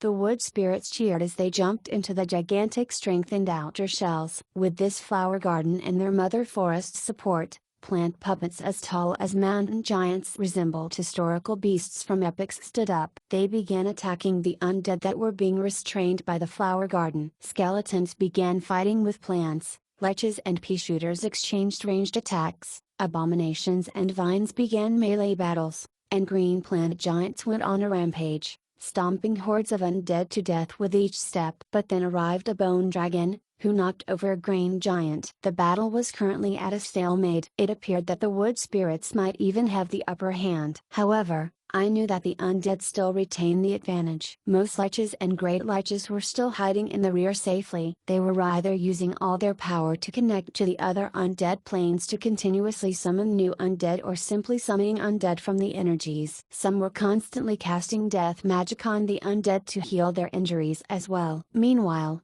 most of the Death Knights and other high-level undead were guarding also, staying behind as backup. Since this was an all-out final battle, this strategy of theirs might seem a bit too conservative, but I understood their choice. After all, their only goal was simple: to stall for time. The song to end all souls was a siege battle level forbidden spell. This forbidden spell would open a large dimensional portal to the undead planes, summoning countless souls and death magic to baptize the world. The moment that this forbidden spell was finished casting, everything in a huge AO around the caster would be transformed by death magic into a land filled with negative energy. All the living would undergo repeated attacks by the most powerful instant death magic. Not a single living creature would be able to escape becoming yet another undead soul. This spell had only been successfully cast 3 times in history and caused the deaths of several million in total. It was also the signature forbidden spell of Undead Emperor, also from the desecration plane. What I was most concerned about was how long he would take to finish casting this spell. After all, when his incantation finished, that would result in all our deaths. As for what I was currently doing, I'm riding a girl, I'm holding a girl in my hand, and I'm leading a group of girls on a charge. I suddenly feel like I've become such a winner in life. Hey, don't bite me. Alright then. I didn't even get to feel proud of myself for 2 minutes as I watched the battle unfold before me when my weapon, which I was holding, suddenly bit me. I suppose that only someone like me could experience such a thing. Can't you be a little more serious? We're in the middle of a battle here. Well, I suppose that Gria was justified in being so angry. Gricasio, who she was fighting with, wasn't easy to deal with at all. The 2 gigantic bone dragons clashed against each other, causing cracks to appear on Gria's finger bones that she had just polished, which really pained her heart. An aerial troop's greatest advantage was doubtlessly in high-speed aerial ambushes. The moment I showed up, Gricasio led several bone dragons to attack me. Hey, long time no see, Gricasio. You've changed employers now? You're having fun acting as a lapdog for the undead emperors? How could I possibly miss the all-too-familiar sensation of fear in Gricasio's soul fire? It would be the most astonishing thing of all if this sly old dragon was willing to fight all out and risk his life. I figured that Gricasio's personality was unlikely to change. He probably had hidden motivations. Your Majesty, how could you say that of me? Am I not making things more convenient for you? I've already found out so many secrets and information about the semi-god undead emperors for you. Was this supposed to be Gricasio's way of betraying the undead emperors right in the midst of battle? I had underestimated his lack of limits once again. He was more shameless than even I expected. To be honest, even though I already knew that Gricasio was so shameless, I was still rendered speechless at hearing him say what he just did so proudly. At the very least, Gricasio was supposed to be an undead lord, not to mention the strongest undead in all of Zauo plus the first senator for many years. Could he possibly get any more shameless? You should know that I'm actually not the ambitious type. Working under you is definitely my best choice. From Gricasio's standpoint, he was actually telling the truth here. As a rare existence who didn't have any beliefs or honor that he lived by, the only thing he really wanted out of life was to live comfortably. The only reason why he sought to improve his power level was to help him live even better and safer. Surviving by simply relying on someone else stronger than me will require just a slight loss of face. Such a great deal. Gricasio. When Gricasio had still been alive, he had been a gold dragon with a truly unique personality. He was utterly different to those other gold dragons that were filled with a sense of justice, busying themselves every day. Instead, Gricasio spent every day thinking about how he could live longer and live comfortably to the end of the world. That was why, back in the day, he was willing to be a steed in order to rely on the god of holy light's protection. During the Young I era, he served me in order to rely on my protection. When he himself became one of the strongest around, he actually basically did nothing every day, simply spending his days idly as time passed by. The only reason he would join and serve the undead emperors from the undead plains would be because he felt that they were powerful enough to serve as his protection. Not to mention that in this land of Ike, where the holy light was the prevailing religion, it would be suicidal for an undead to try joining most factions. However, things were now different for Gricasio. The undead emperors were invading the mortal plane,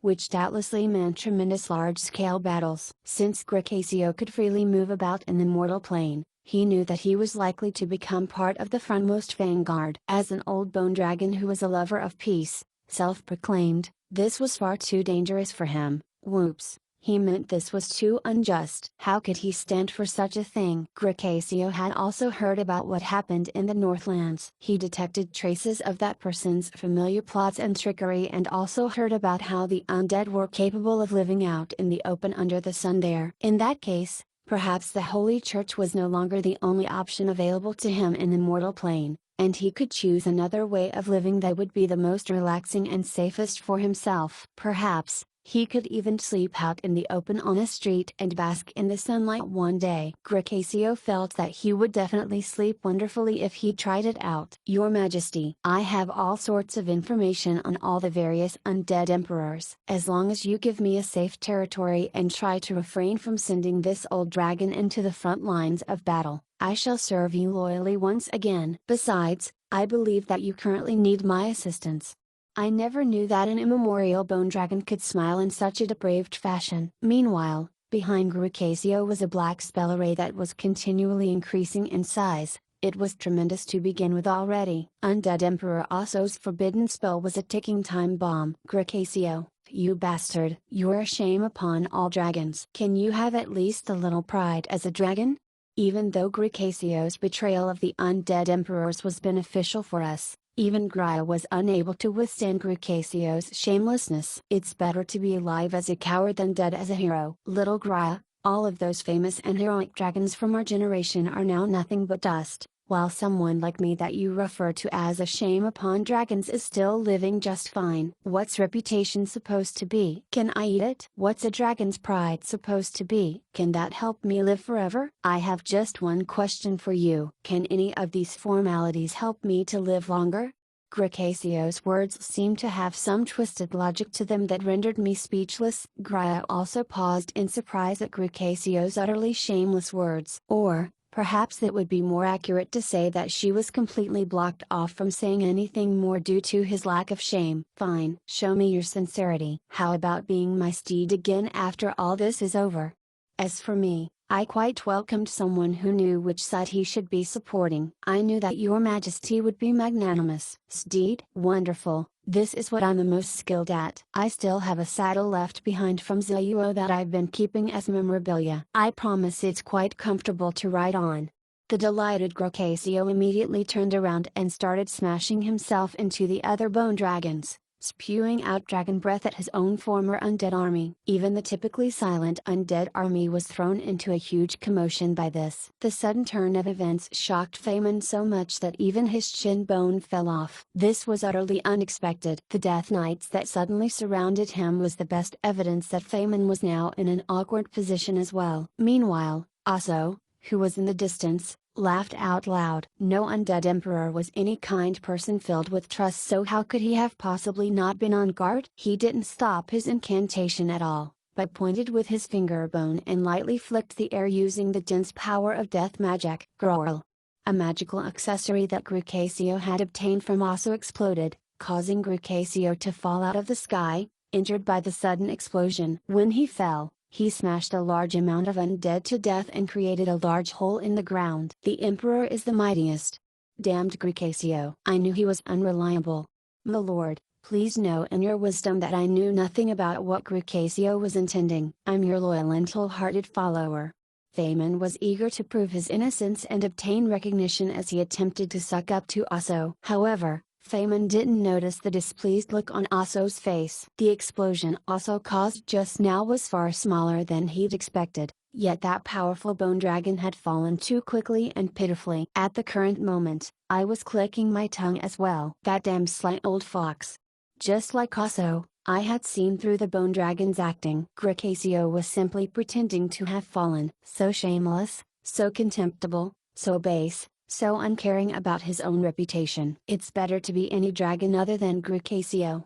Gria was filled with anger. As a fellow myth-ranked bone dragon, it wouldn't possibly escape her eyes that Gricasio had simply been acting. Later, in the future, "It's better to be any dragon other than Gricasio" became a famous phrase across this land, just like my other phrase, "It's better to be a naive idiot than it is to be Immortal Lorcan."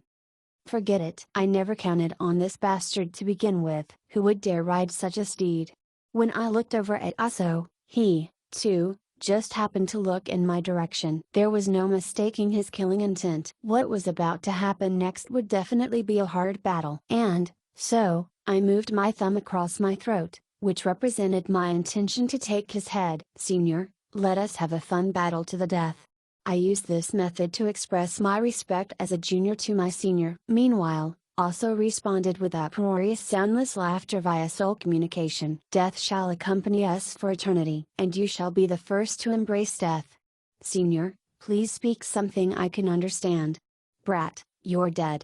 Chapter 286, An Undead Emperor's Stubbornness. The gigantic bone dragon whirled around in the air and crashed into the ground like a falling meteor. Dust plumes from the collision rose several dozen meters high. However, the higher-ups of both sides knew that Gricasio was definitely pretending to have fallen. Still, neither side had the time to deal with him right now. And what surprised and satisfied me was that he sent a message to me before he fell. Aso currently isn't in his best condition. The method he used to descend in the mortal plane was to seal himself using magical insects. He forcefully used them to absorb his own power and decrease his power level, which will cause the mortal plane's dimensional will to make a mistake in judging his power level. The moment the seal is broken, the mortal plane will immediately expel him. His personal seal should be located on his waist. "Emperor Young-I, you're the dark light for all us undead. Hurry up and kill Aso." I didn't know whether to laugh or cry at this. To be honest, I had never seen such a proper traitor before. I didn't even know how to get angry at him. If my inference was correct, Gricasio probably gave some information on me over to Aso as well. This way, no matter who won in the end, he would still act as if he was really intending to help the victor. Still, I quite welcomed his information. After all, from the very start, my target was Aso. This undead emperor had already been exiled by the mortal plane itself, and his body had been changed by another dimension's dimensional laws. The difficulty for him to return to the mortal plane was pretty much on the scale of a fish trying to fly in the sky or a bird trying to swim underwater. Not to mention, his descent this time was obviously something irregular. The fact that the dimensional door suddenly disappeared was doubtlessly the best evidence that he had to pay a painful price in order to forcefully descend here. As an analogy, it was as if rather than taking a normal transportation route, Aso rode here on a one-way rocket. Although he reached his destination in the end, he paid a tremendous price and probably wasn't even his complete self anymore. It was impossible for him to be at his full power level right now. Half, 1/3, maybe even 1/10. If I counted the fact that he sealed himself here, perhaps it was even possible that he was only at 1% of his real power. Perhaps only the true gods knew just how difficult to deal with and powerful the undead emperors were. After all these years, all the killable undead emperors had basically died. Only the undying ones would end up being exiled. As for Aso, he ruled an entire plane by himself, which was the best explanation of all. He was doubtlessly the type that would be most difficult to deal with. However, even the undead emperors had to obey certain natural laws. Just like Rex's head currently attached to my waist, Aso was a lich as well. His phylactery wouldn't be able to remain in a different dimension from his physical body. If Aso died here, it would probably be eternal. Perhaps this was an opportunity before me to truly eliminate an undead emperor right here and now. If the creator and ruler of the desecration plane died here, then this connection point to the desecration plane would naturally collapse on its own, and the undead emperors would need to find some other method of coming to the mortal plane. Aso absolutely has to die here. No matter what Aso was thinking, I wouldn't possibly let go of this chance since he was personally taking the risk by coming out here. Grya, the immemorial bone dragon, didn't meet any undead that was her match. We were now close enough for me and Aso to be able to physically see each other's facial expressions. Even though he was the one that should have been in danger, Aso actually laughed, as if we were the ones in danger. Something's wrong. Aso slowly lifted his head, and the soul fire in his eyes suddenly vanished. What remained were only two dark eye sockets. All the light around him suddenly distorted, as if a time-space distortion had appeared here. The next instant, he started floating up as part of his body mysteriously vanished. Broken bones scattered in the air and kept vanishing, and it felt as if something was descending from the void. An endless void was devouring and consuming him. Aso was currently heading towards death of his own volition. Many dimensional tears started appearing behind him. The entire sky trembled, as if some great demon was about to descend. Soul sacrifice. He's trading his very soul for power? What he wants is worth so much to him. Of course I was familiar with this ability. Back at Sulphur Mountain City, I merely used the lower ranking ability Soul Immolation, which already caused me to approach death. Soul Immolation was like a candle that would slowly burn out one's own life force. Soul Sacrifice, on the other hand, was akin to a destructive, hellish fire. The end result of Soul Immolation would only be that one's soul would be scattered, while Soul Sacrifice required using one's own soul as food to trade for power from some unnameable existences in the void. The painful death of having one's soul devoured by those existences would last for tens of millions of years. Yes, death, a true eternal death. Just like how I was destined to die when I used soul immolation on myself back in the day, Aso was destined to die right from the moment he used soul sacrifice. A fiery soul was the most foundational source of power. As long as the soul remained uninjured, one would be capable of utilizing their full potential. Aso was an undead emperor, and now that he was using soul sacrifice, he would obtain temporary power several times that of his full power level. Why? Why was he willing to pay such a price? Just what did he intend to do with this power? Why would an undying like him be so willing to sacrifice everything? I truly didn't understand. I said that death shall accompany us for eternity. Young junior of mine, let us taste the sweetness of death together. In the void, the manically laughing semi-god Lich placed his hands together. With an explosive magic power, he began destroying everything around him, utterly distorting the natural laws. In the void around him, tens of figures appeared. One had the head of a minotaur and the face of a horse, another had the head of an eagle but a human body, while others resembled demonic asuras. Some even looked like cute girls. All these faces spoke as one. Everything ends with death. Death shall always descend. Death shall accompany everything for eternity. Death. The horse-faced soul messenger with the head of a minotaur chanted these words with a deafening voice. Yet the language of death surpassed any boundaries of language no matter the dimension. Shall accompany everything for eternity. The eagle-headed, human-bodied god was able to control time. The moment he spoke the word eternity, the entire battlefield froze. I suddenly heard the chuckling a demonic asura sounded right in my ear and felt an icy breath right by my side. Chills ran down my spine. It felt as if death was literally descending right behind me. Perhaps this demonic asura was a type of death god. I shall die, so you will die as well. Aso was calm as he proclaimed thus, as if he was telling a story about daily life. The resolution in his words, however, was as unshakable as a mountain. Powerful magic started to distort the rules of time and space as endless amounts of undead vanished from the battlefield into the void. These undead were all Aso's subordinates. Since he was willing to even sacrifice his own soul for greater power, why wouldn't he sacrifice his own subordinates' souls as well? All he needed to do was offer the souls connected to him to the void, and the existences in the void would naturally seek out the sacrifices on their own. What happened next was the most abnormal scene of all. The vanishing of the undead meant that endless amounts of undead died, all because their master willed so. Both sides of the battle sunk into fear and panic. Emperor, no. Feynman had signed a complete soul contract with the undead Emperor also more than 20 years ago in order to obtain his trust. Although he received a large amount of magical knowledge because of the contract, he was now the highest level subordinate present here. He was also not trusted by Osso. Was there any chance at all of him not being sacrificed? Ah! The answer was obvious. The old Lich Feynman's pitiful screams caused everyone who heard him to tremble in fear, yet Osso didn't even glance over at him. Soon, all that remained of Feynman was a still burning soul torch. The former highest authority of Sayua was, in an instant, transformed into a soul sacrifice that Osso absorbed for his own power. Feynman's unaccomplished ambitions and goals had all vanished into oblivion. I curse this world.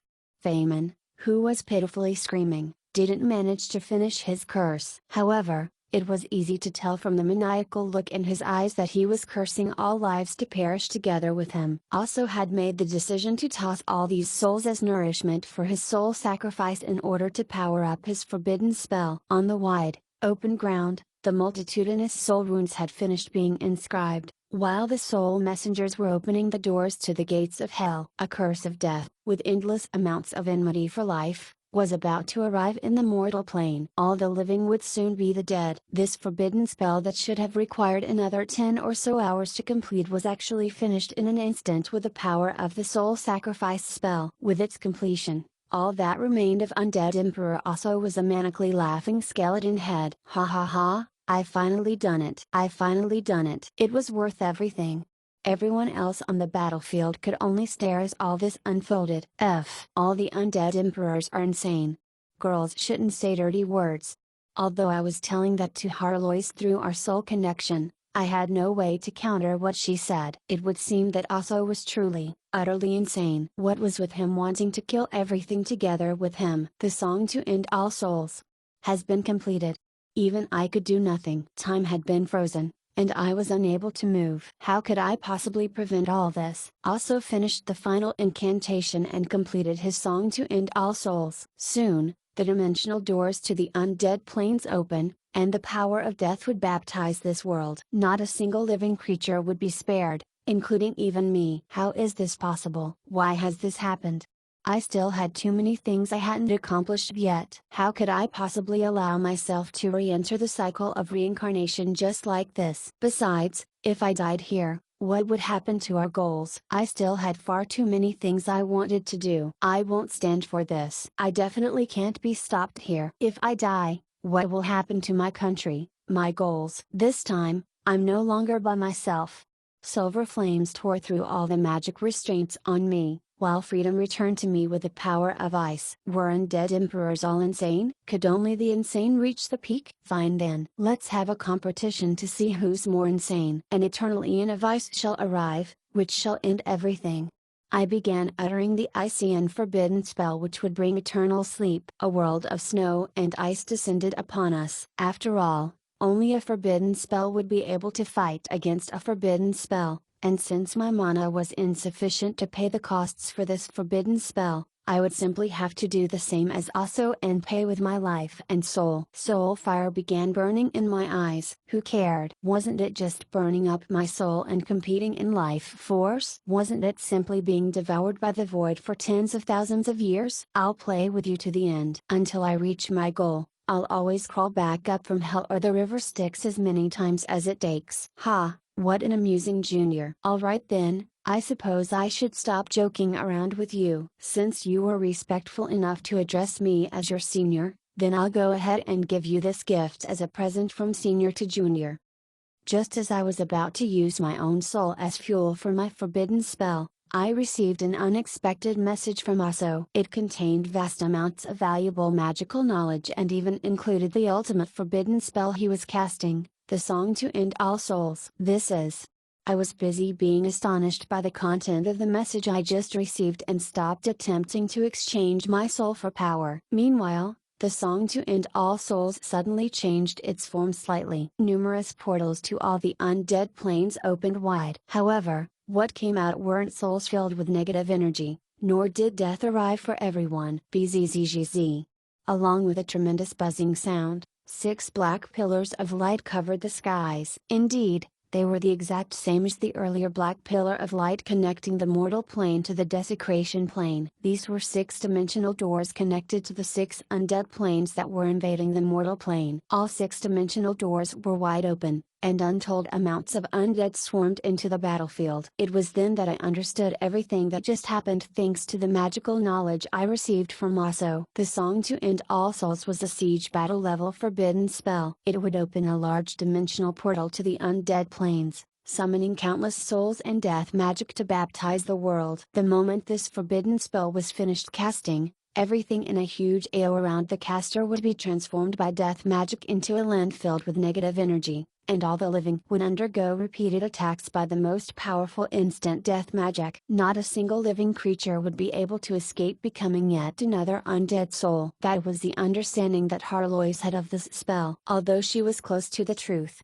she had actually been slightly off. Just from the foundational workings of the Song to End All Souls, it was easy to tell that it was actually a Mega AO space type magic spell. One of its foundational aspects was indeed to open up the dimensional doors leading to the undead planes that possessed immense amounts of negative energy and death. Typically, Osso would have connected his forbidden spell to the Requiem plane, which was an undead plane filled with souls and the power of instant death. That was an undead plane in which even the undead that had physical bodies were incapable of surviving. As long as he connected his forbidden spell to the Requiem plane, all the living would nationally meet their demise. However, this time, he connected his spell to the six more normal undead planes. Yes, the six undead planes that were planning on invading the mortal plane. Corpse, ice, desecration, blood, darkness, and deathmist. With the six-dimensional doors to these planes ajar, toxins, frost,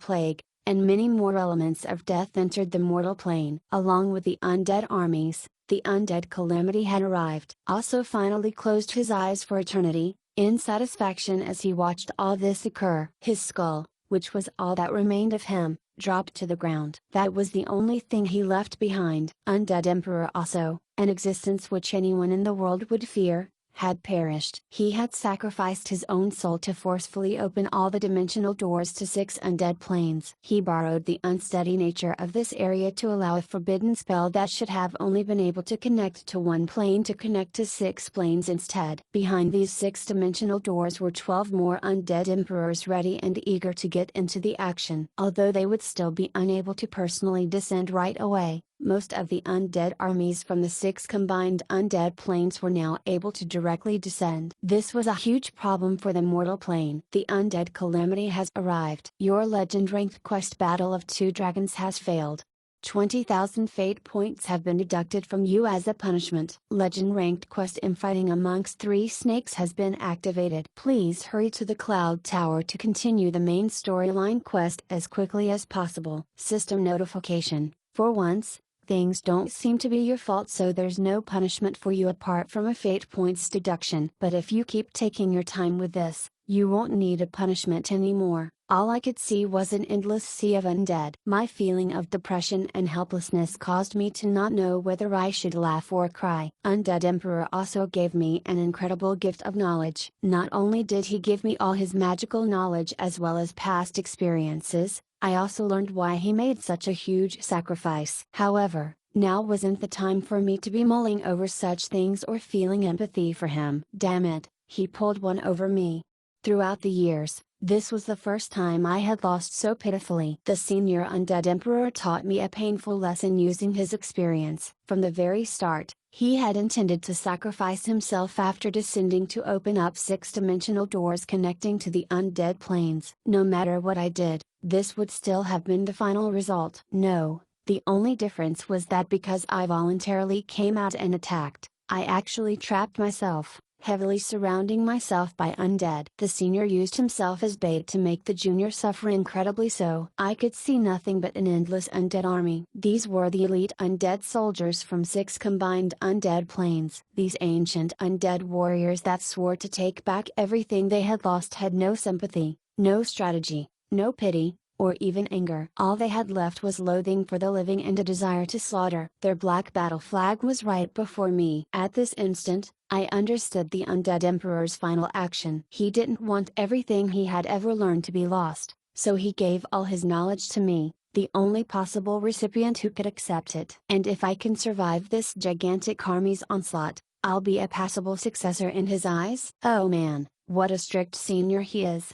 I slowly raised my battle hammer and gathered holy light. I opened up my golden angel wings, giving me limitless power. This was no time to be giving up. I was forced to the brink. That was something I had long since gotten used to. Besides, this situation was still much better than the one I was just in, where I couldn't even do anything other than attempt to cast a forbidden spell. Death? I'd already faced death countless times. No, I should say that I'd even experienced it several times. I shall live on. I swear it. I decided to skip over any big words. Since I was burning up passionately, all I needed was my iron resolve to be unwilling to die here like this. Gather into the defensive formations. We still have reinforcements on the way. We haven't lost yet.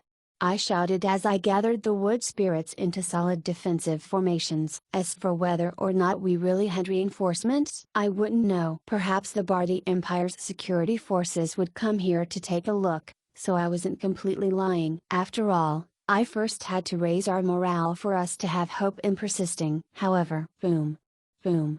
There was the sound of cannons in the distance that caused large amounts of the undead army to go up in smoke. This could only have been caused by more than 100 heavy cannons. There really were reinforcements after all? There really were reinforcements after all.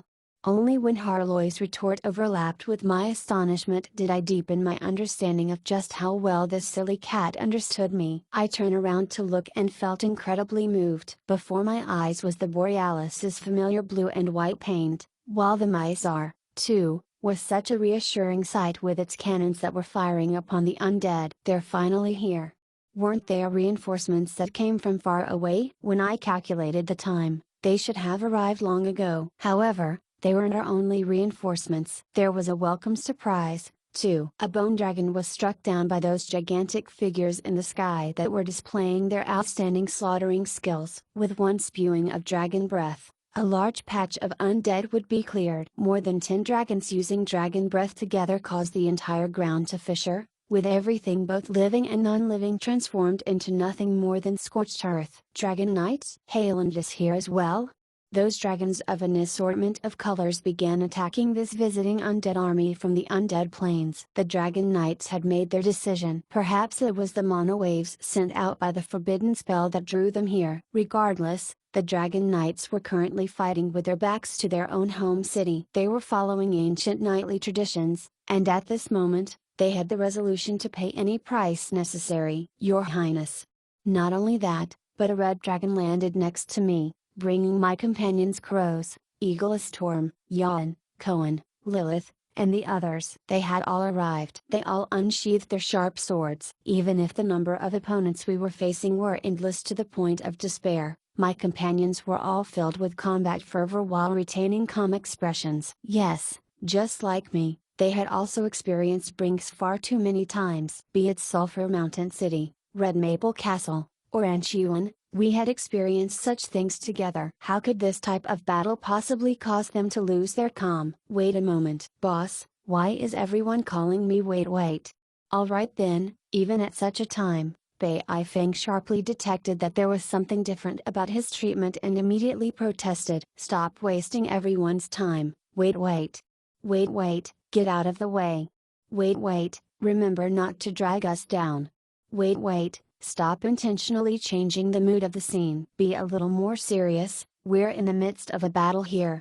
Alright then. Should I be delighted here? Even when facing such opponents, they still had the mood to joke around. Only this type of warrior would always perform at their 100% in any situation. Only that unfortunate wait, who apparently picked up a new nickname somehow, could only grit his teeth and swallow down his anger as he prepared to vent it on the enemies. Instead, when he implored me with an innocent-seeming expression for assistance, I ignored him and charged at the forefront as the vanguard with my battle hammer. For the holy light, that enemy is worthy of a fight. Wait, if you dare to make a mess of things, be careful of my hammer's might.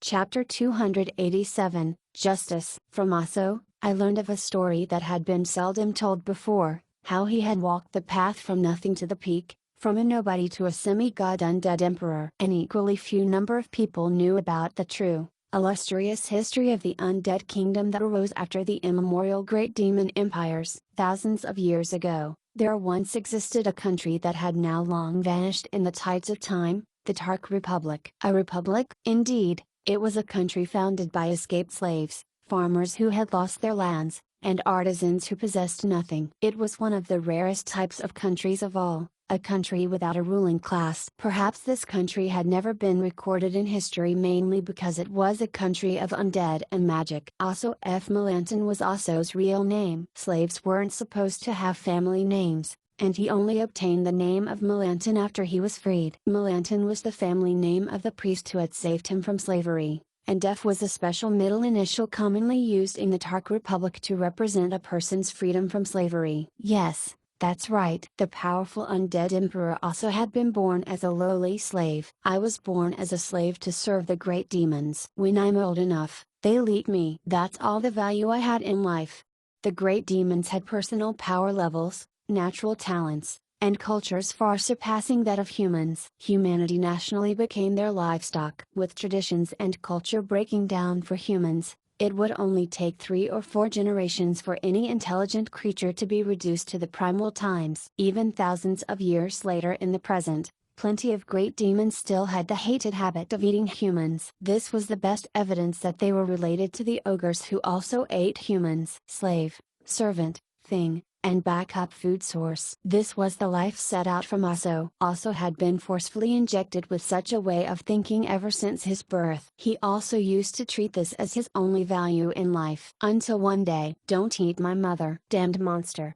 When the great demon named Wok that Aso served intended to make Aso's mother into a meat pie, it was perhaps that which had awoken the slight remnant of resistance in Aso's body. Or, perhaps it was the most basic instinct for all creatures to want to protect their mother. Even though the great demons and common sense told him that it was only natural for humans to be eaten, and that it was the fate of all humans, Aso still acted instinctually. Aso lifted up the meat knife and ambushed the great demon from behind, cutting off Wok's head. Then, he poured oil on Wok's body and burned it to ashes in order to truly kill Wok off and prevent him from regenerating. In that generation where an adult great demon like Wok would easily be able to kill several tens of adult humans, this was an incredibly heroic feat. However, Aso didn't receive his relatives' gratitude or respect from other humans. "Why did you do that? Why did you kill Master Wok? What are we supposed to do now? We'll all be killed off without even having gotten fed yet." "No, we won't be fed, and we'll starve to death first. If you attack a person who's abusing his pet, perhaps the first one to bite you would be the pet that you were attempting to save." After many years and many generations of being raised as slaves, these humans, whose minds were basically empty, were no different from pets. The end result was that Aso, who had saved his own mother, was actually angrily roared at and loathed by his own family and other humans. Finally, they even tied him to a board, intending to sacrifice him in order to appease the great demon's anger. However, kill them all and hang them up in the plaza to dry as cured meat. Even though the murderer also was already captured, how could the slave masters possibly allow a group of slaves related to someone that killed a slave master to be forgiven? Otherwise, if news of this spread, the entire great demon society would be shaken, especially if more slaves tried copying them. The vicious great demon slave masters intentionally let Aso stay together with his own family, locked up in the same room before execution. They also told everyone that they were all going to die because of Aso. And so, when the next day arrived and Aso was the first one to be hung up on the executioner's rack, he already had several hundred injuries on his body and had lost an eye and a foot. Vicious slave masters like these would meet rebellion and resistance. How was a tamed cow, sheep, or pig supposed to resist? All they knew was how to cry when faced with the slaughtering knife, and then obediently offer up their necks. Aso's family didn't protect him. His mother that he tried so hard to protect was the very person who carved out his right eye, and his own father was the person who broke Aso's right hand for daring to slay Wok. Meanwhile, his starving family ate Aso's foot as their final meal. When humans didn't even treat themselves like humans, it was truly something to sigh about. It was pitiful, laughable, hateful, and sad. When Aso was hung on the rope for his impending execution, his single bloodshot eye observed his family and the other humans that were all numb to his fate without any hatred for them or fear of his impending death. The only thought he had was, "They're all so pitiful." As the noose tightened on his neck, Aso still didn't have any fear of death. He simply pitied them even more. "Ah, you all aren't the only ones to be pitied. I'm quite pitiful as well." No, I should say that all of humanity is quite pitiful.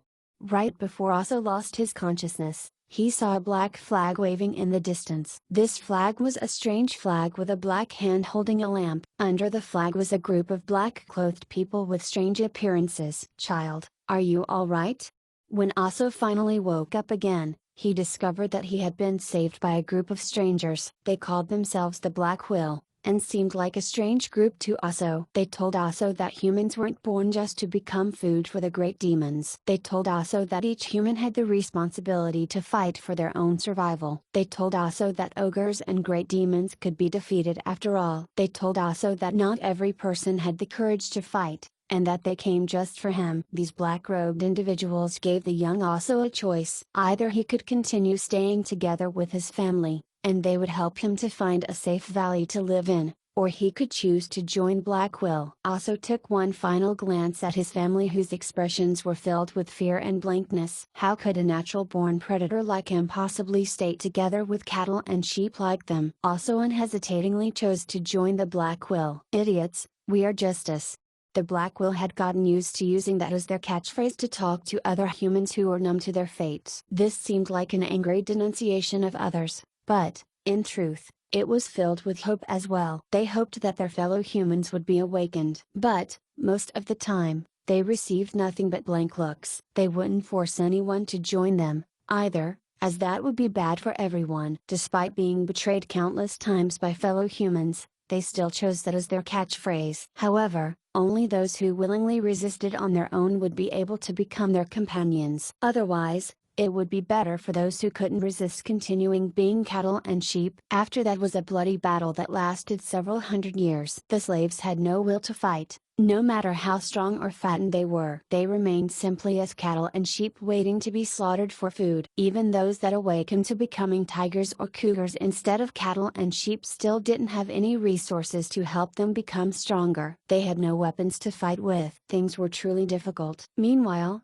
the humans' enemies were the previous victors of the Holy War. The great demon countries covered the entire continent, and their voodoo spells, curses, and magic spells were all considered absolutely top class. All that the Black Will organization possessed were their own souls and physical bodies. Of course, they also had the resolution to change everything, no matter what it took. But in the world of Ike, where souls were the source of power, having a soul, a physical body, and resolution was enough. Indeed, they may not have been able to obtain precious magical knowledge and ingredients, thus they were unable to become wise mages. Nor did they know hunting techniques passed down through the generations, so hunter and ranger job classes were impossible for them. It was already difficult enough to eat well and sleep well. Weak bodies that suffered from malnutrition made it quite difficult to become outstanding warriors. The great demons' true gods were the main gods of that era, so it was even more infeasible to obtain divine favor as a priest or divine job class. The mysterious druid job class was still an elven secret in this generation. However, there was one job class which only needed one's soul and flesh and blood. Yes,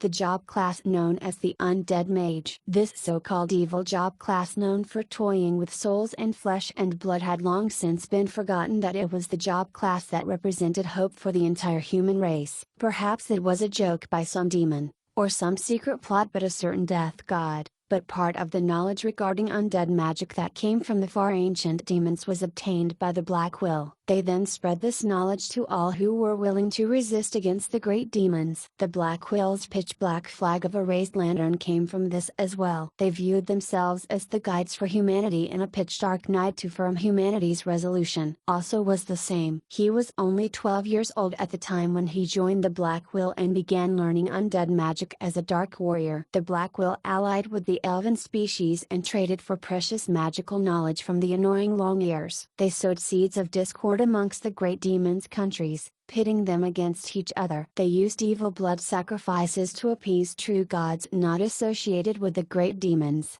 giving birth to the first group of Dark Warrior job class members. They allied themselves with the dragons and became Dragon Knights. Also grew together with the Black Quill, experiencing all these things. After experiencing countless battles, Osso's power level grew past the legend and myth ranks, but all his companions from the very beginning when the Black Quill had recruited him had long since perished. With members of Black Quill continuing to fall left and right, the pitch black flag was finally left for him to carry alone. Osso F. Melanthon became the third senator of the Tark Republic and held this position for 172 years. Indeed, by the time the long battle between all other species and the great demons finally ended, the formerly impulsive boy had already become an undying Lich King. The Tark Republic viewed cultivating undead magic as glorious. The boundaries between life and death had long since been broken here, and undead magic was even commonly known by all its citizens. When the Tark Republic was at its strongest, it possessed several hundred semi-god undead and had sufficient power to even challenge the gods. However, out of all things they could have possibly done, they broke an incredible taboo that they shouldn't have. The Tark Republic invented an absolutely perfect undead magic spell with no drawbacks which could transform any living person into an undead. When all the living were easily capable of turning themselves into undead to receive limitless life, and the Tark Republic only kept increasing in population but never decreasing, the cycle of reincarnation had evidently been broken. This was something that the gods were unwilling to overlook. And so, calamity visited the Tark Republic. The elves that had been the Tark Republic's magic teachers and allies suddenly betrayed the Tark Republic and ambushed their capital. A forbidden spell transformed the entire capital into a tremendous canyon. This canyon was actually the famous Fissure of Betrayal, although the origin of this canyon's name had long since been forgotten by history. The Tark Republic that lost the protection of the gods became all other species' public enemy number one in a single night. All its cities were surrounded and attacked,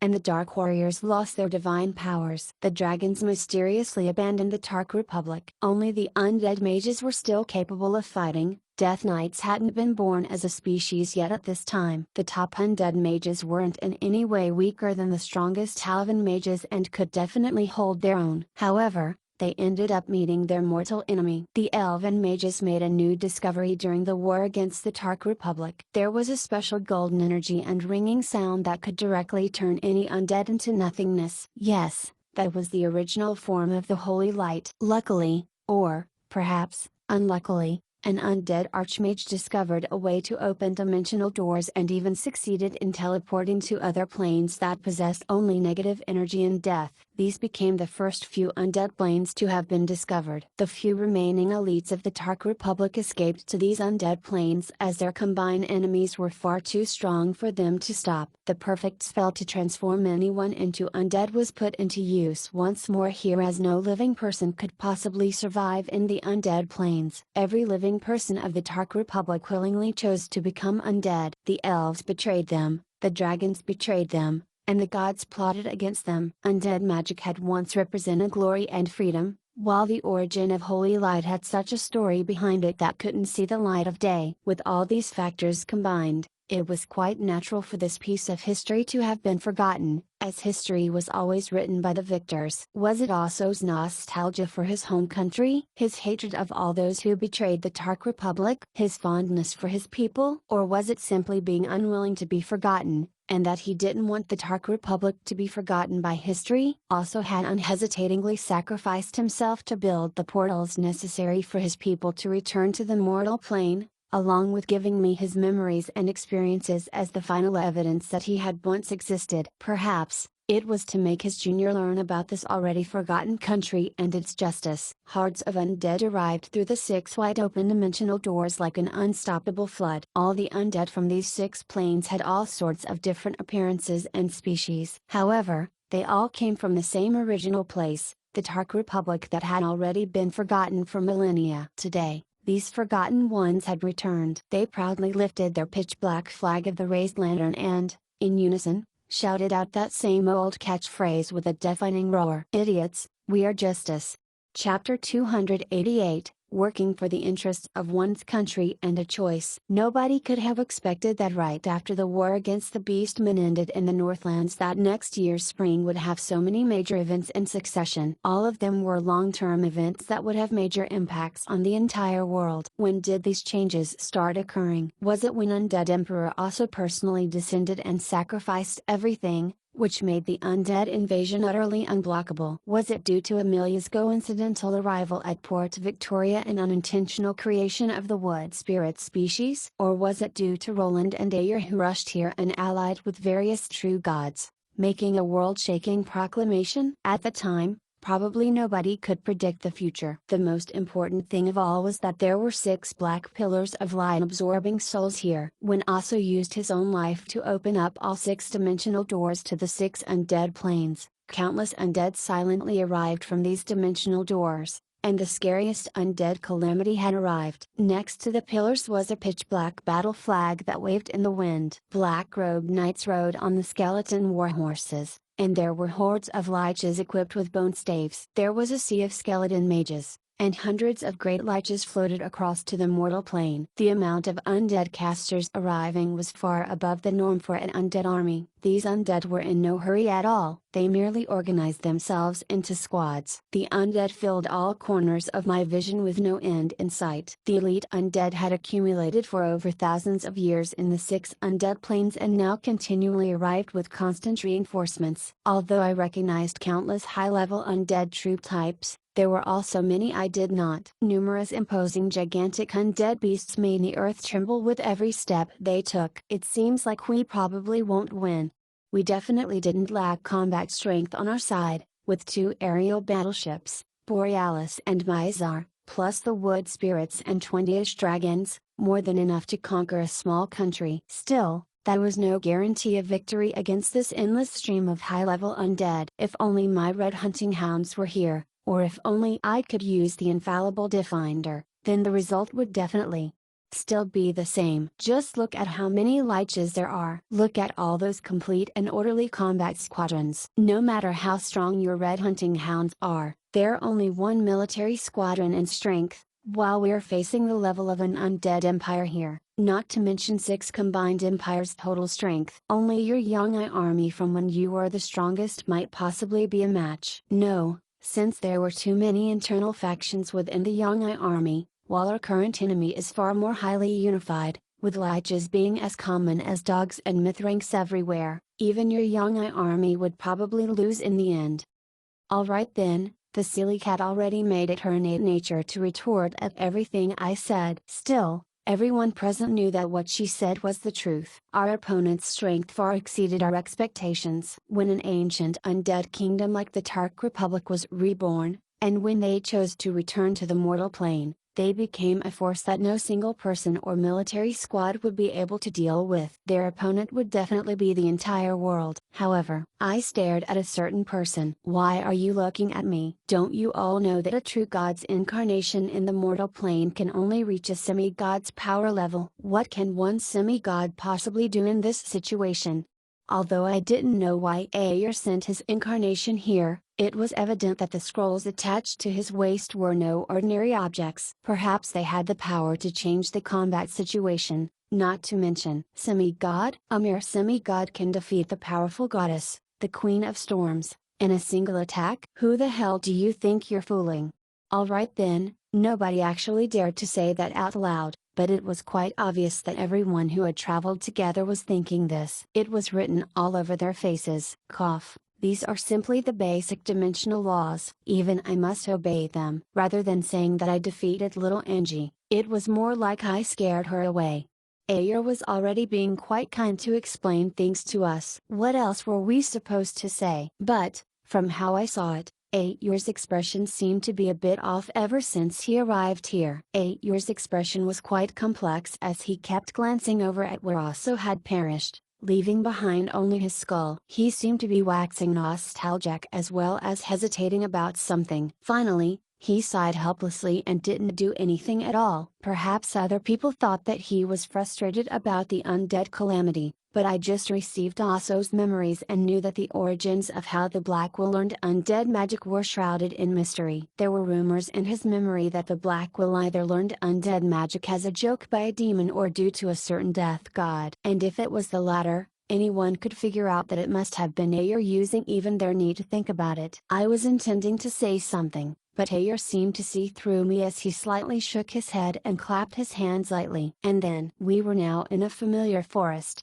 with giant trees all around us. Ayer managed to teleport all of us here to safety in just an instant. There was only the sound of a soft wind rustling the leaves, along with the babbling of a river in the distance. The undead and their commotion outside the forest seemed to disappear entirely. Take this.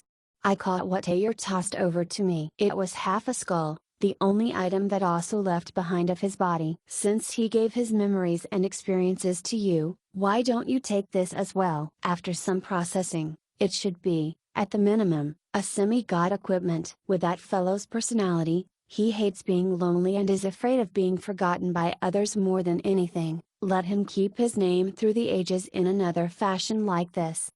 By this point, it was quite obvious that Ayer had a connection with Oso and the Tark Republic undead. He didn't intend to hide it at all as he continued speaking slowly. Actually, I knew that he would pick you. After all, the two of you have really similar personalities. No need to rush to disagree with me, as I have evidence for my statement. Both of you typically act casual, but the moment that some topic important to you is mentioned, or if you're forced to the brink, the fact is that both of you will instantly go crazy. Let me just try asking you, if you were in his position, would you make the same insane choice as him in the end?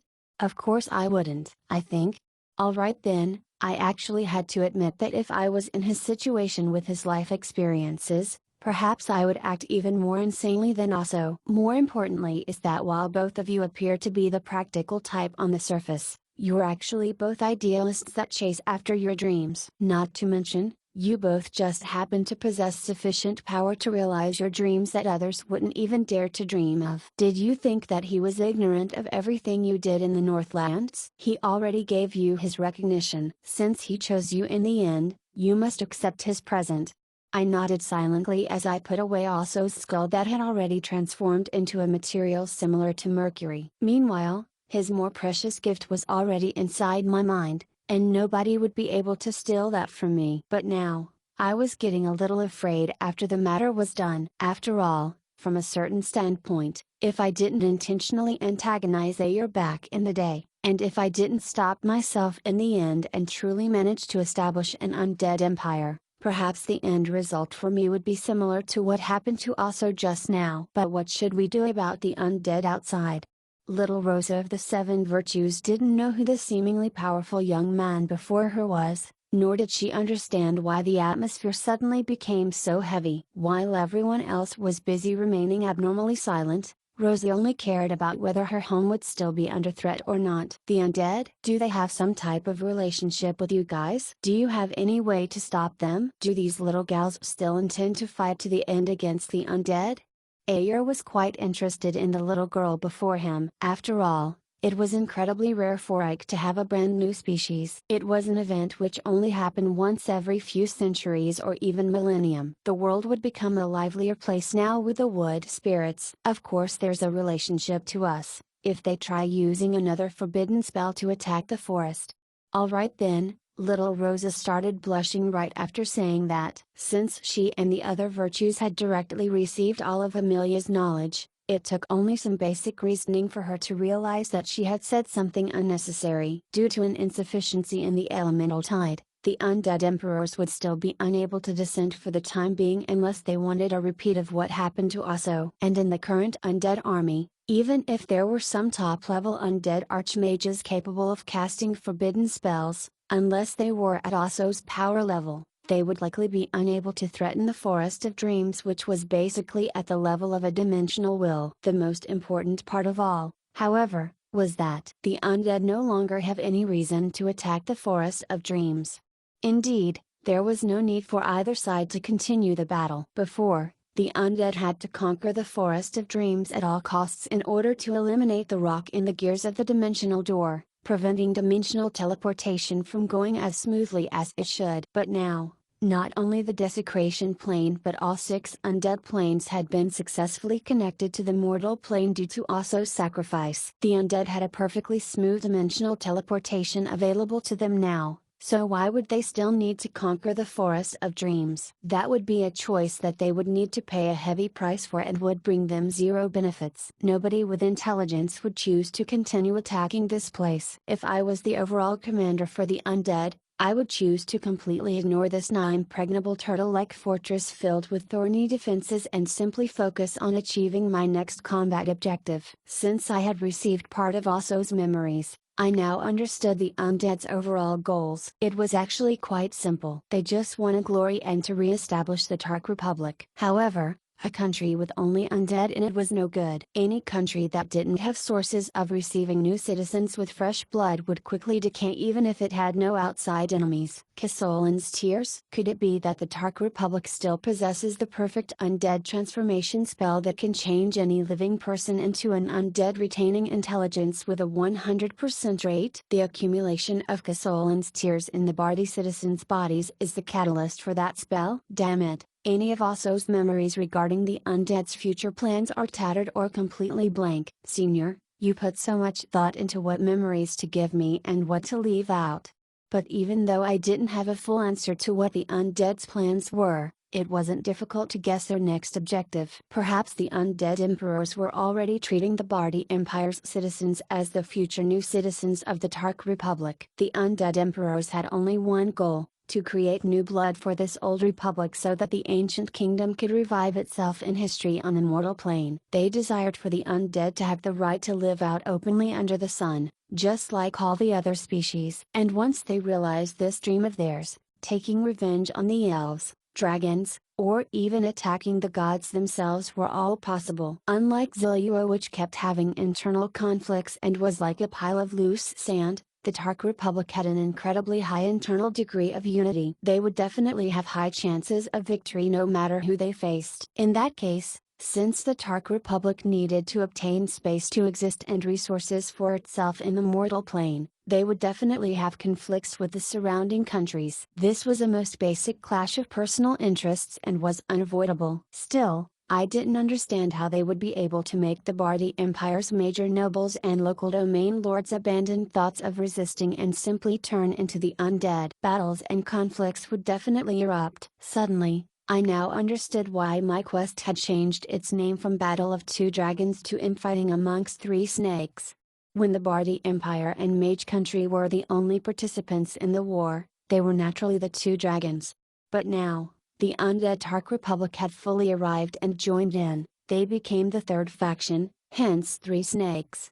Naturally, we would have to pick a side in this three-way war. I thought about it for a while but still came to the same conclusion as before. I would choose the Mage Country. Although I sympathized with the Tark Republic, they had become the invaders of the mortal plane, so it was impossible for me to help them. Not to mention that their final goal was one which would definitely cause the gods to become anxious. It was a path already proven by history that it would definitely fail. How could I possibly follow down that path with them? But still, passively waiting for the undead to make their own decisions was something that would make me anxious as well. Roland, do you still remember that report you gave me? I discussed it with everyone, and we all agreed that it was worth a try. Don't you think that right now is an excellent opportunity for the first step of your experiment? As long as your plan is successful, at the very least it'll bring some safety to your wood spirits. After all, based just on their geographic location, they're going to be facing long-term warfare in the future. You can't interfere too much directly to protect them,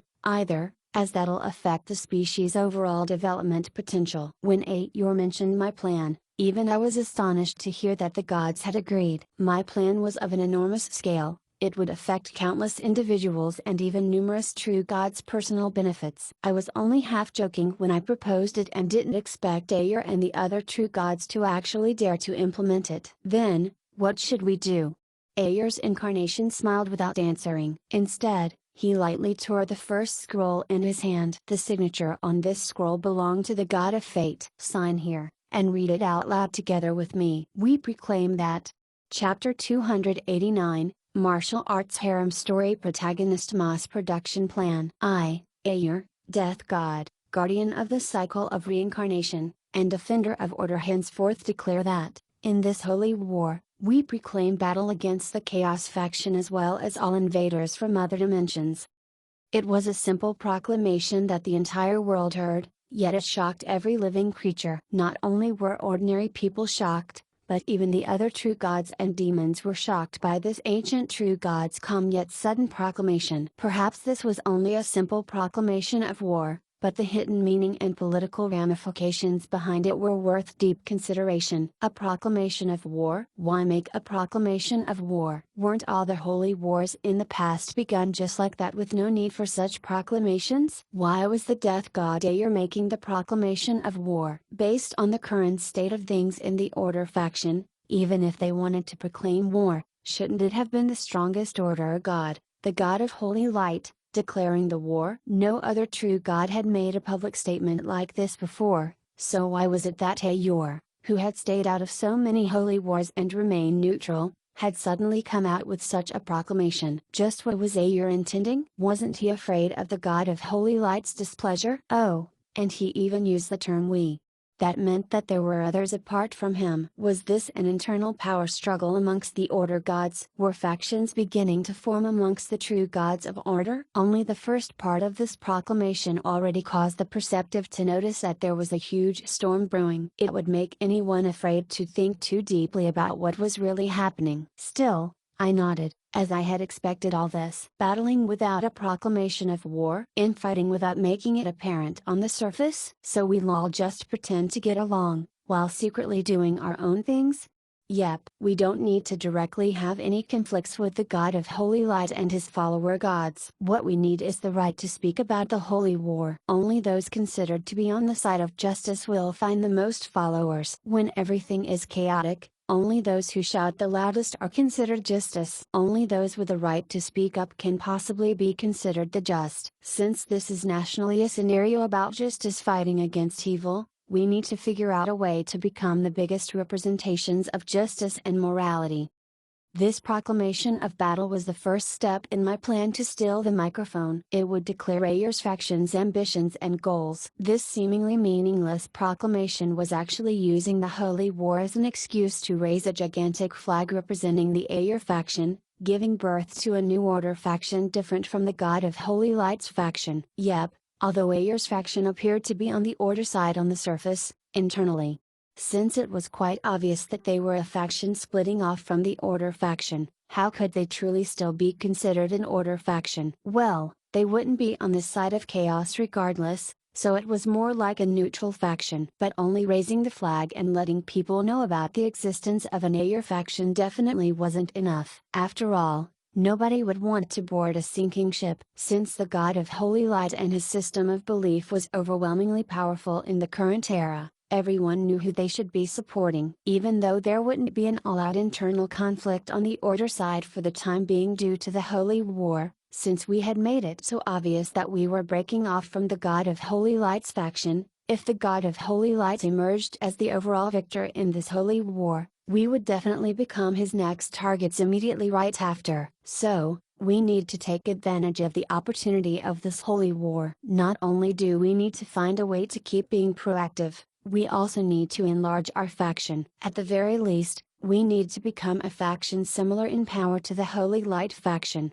This sounded rather self-contradictory. Since our faction wasn't large and powerful enough, we wouldn't be able to attract followers. Without enough followers, we wouldn't be able to enlarge our faction. However, I knew a method to break this contradiction. Have you heard of the Amelia Insurance Company? No? Wonderful. Cough. Whoops. We're not as bad as Amelia, and we're not a pyramid scheme. After all, we're only doing direct selling. Fine then, I'll speak simply. What we need to do is to make customers believe in us and spend money on our various products that will enrich our faction. Basically, they're going to be investing in our faction. Once they've paid and invested in us, that makes their personal benefits tied to us, so naturally they'll be unable to leave us.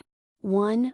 How to do all this, specifically? Actually, it was quite simple. As I had an example already, my system that loved to make me suffer. When talking about how to make people fall into pitfalls, who could possibly compare to this bastard system of mine that has made me suffer for several centuries already? What we planned was to give every person a system, which would naturally give all the main gods of the neutral faction the authority to speak. Then, people would fight for us on the neutral faction and would be rewarded and slowly grow in power level. This was my self-named martial arts harem story protagonist mass production plan.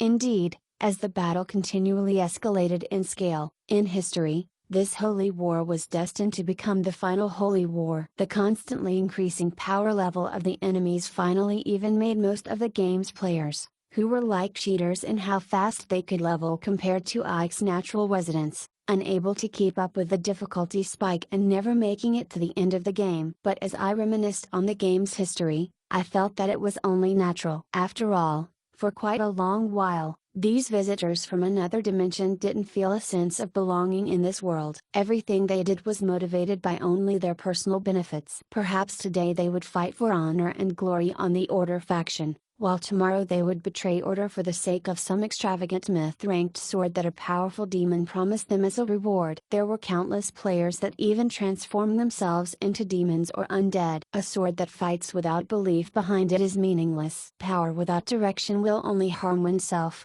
Meanwhile, the original residents were another matter entirely. They had their own species, families, and homes, and already stood resolutely on one side or the other. However, their births determine what side they were on, and it was too difficult to change their ways of thinking that had been deeply ingrained. They were limited by their own countries and species and kept fighting countless internal conflicts amongst themselves, losing elites and resources. By the time that they learned who the real enemy was, it was already too late. With all these restrictions against them, the original residents of Ike were limited in growth speed as well. They were unable to keep up with the enemies that only became stronger and were far too weak to do anything by the end. However, this world that became real for me didn't possess any dimensional travelers that represented the players who didn't have any beliefs or ties of their own in this world. The original residents were all I could rely on, but just the current them alone were still insufficient. So, we need to give them a direction to point their swords at, along with helping them with shortcuts to growth. We need to give them opportunities to jump out of their narrow way of thinking.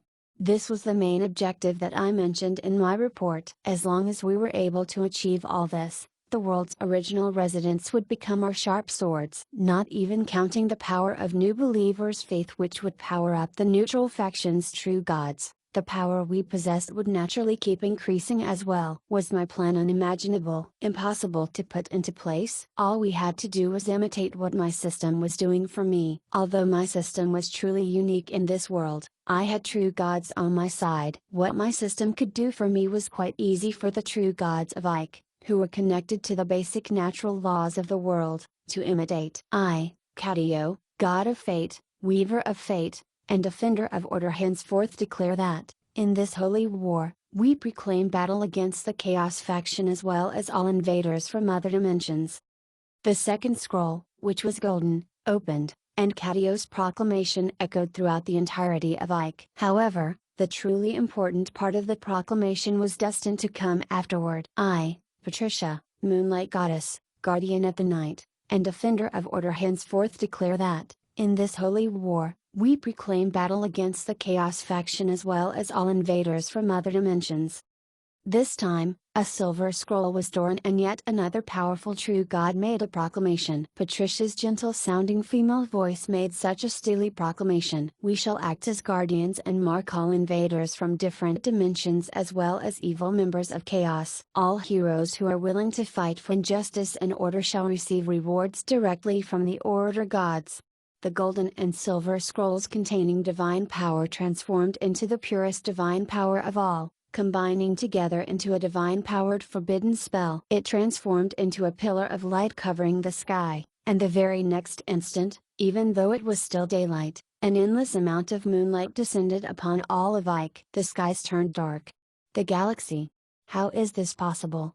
With two powerful true gods combining their powers together to cast a forbidden spell, The entire world was covered by night and the beautiful galaxy was shown in front of everyone. Not a single person dared to ignore this direct proclamation by the gods. In his own temple of the fate god, Cadio unraveled his web of fate that he had weaved. The web of fate that lost control collapsed into countless knots, and then the knots unraveled into countless lines of fate. All fates were tangled together, and all fates became completely unknown. From this moment onwards, all divination magic stopped working entirely as all individuals' futures became uncertain. The moment Cadio stopped controlling the lines of fate, his divine power instantly started massively decreasing. He instantly went from a powerful god to only a medium power god and was still decreasing in power. Meanwhile, the same thing was occurring in the Moonlight Goddess's divine kingdom, where starlight and moonlight gathered. The Moonlight Goddess, who had spent much divine power on the forbidden spell, was currently at her weakest now as well. In just a short instant,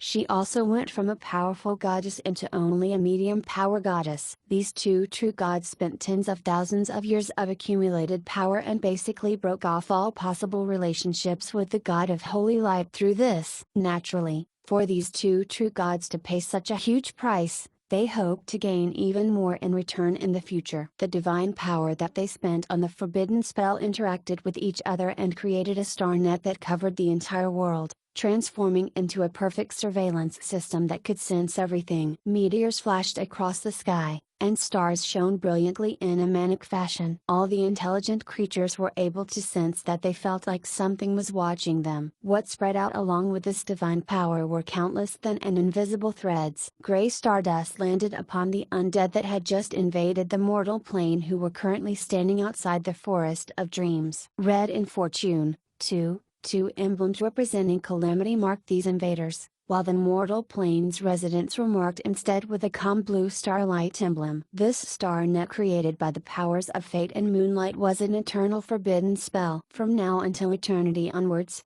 every existence that entered the mortal plane would be touched by the star net. Those existences that entered the mortal plane without permission would be marked with an infortune emblem. This emblem had zero attack power, and its only use was to mark the enemies of order so that they could easily be located on the maps of any major church's holy temple. The two true gods of fate and moonlight paid a tremendous price to create this star net. From now on, these two true gods, priests and divine job class members, would obtain the power to use all sorts of locating and searching divine arts. Not a single person would be able to escape detection from the star net that was literally everywhere. This was also one of the critical parts of my plan. First, what we need to do is point out who is an enemy of the mortal plane, and who is an ally. This is the primary step, as well as the most important step of all.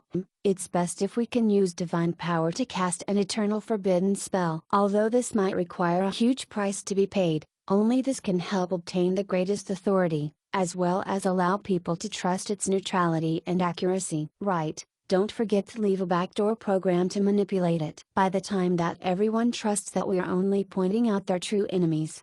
Hey.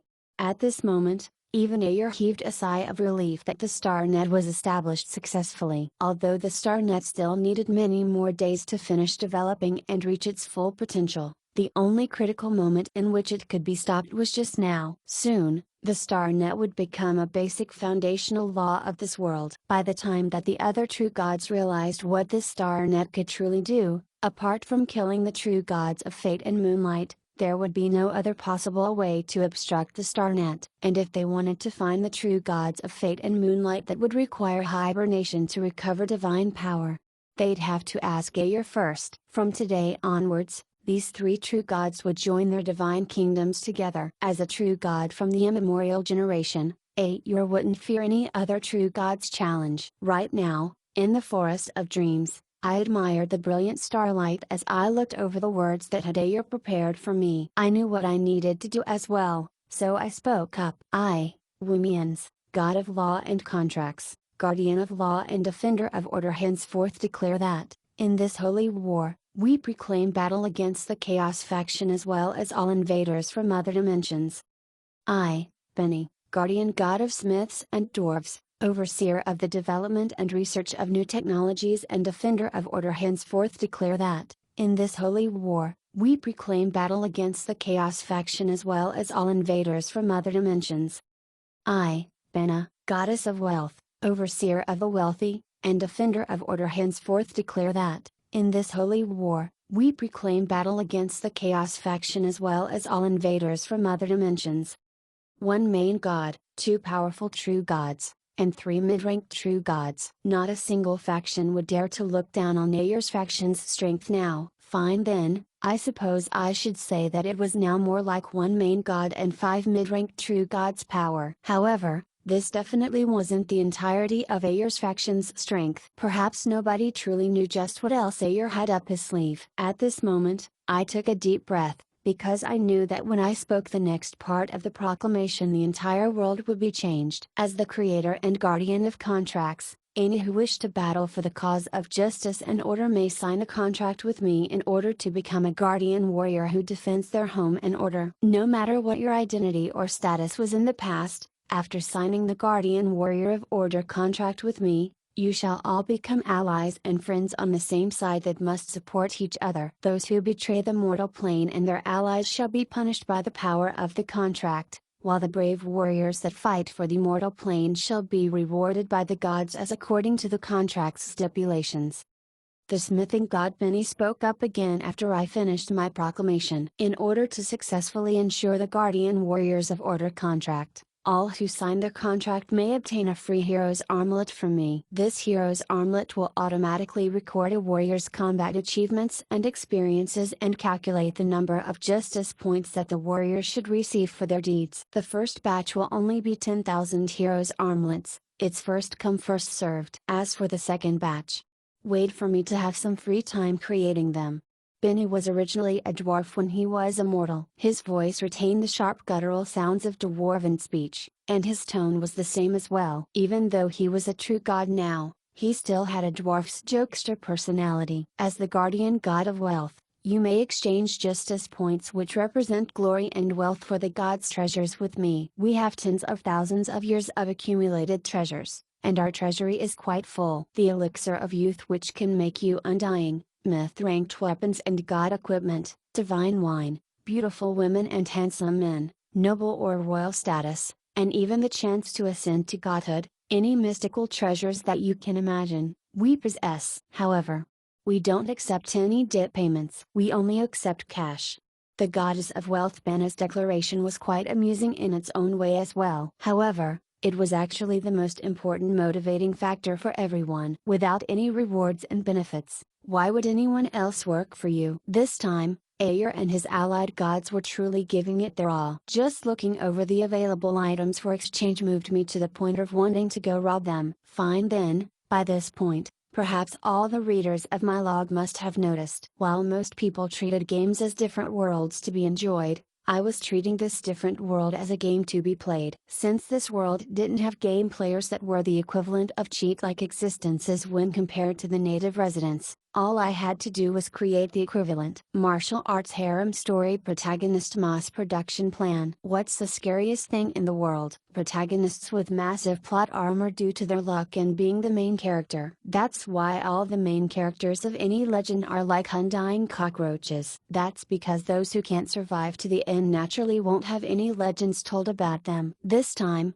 with the first batch of 10,000 heroes armlets, show me how many among you are lucky enough to be the main character type. Big bosses, tremble in fear. A game player army is coming for you.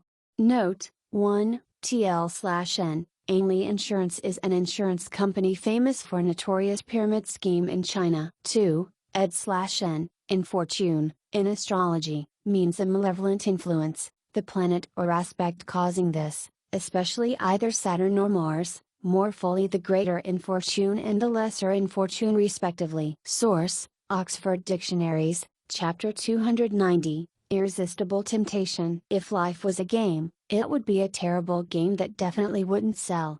Roland Mist. If the world of Ike was a game, it would be a crappy game that would make every player want to attack all the game designers.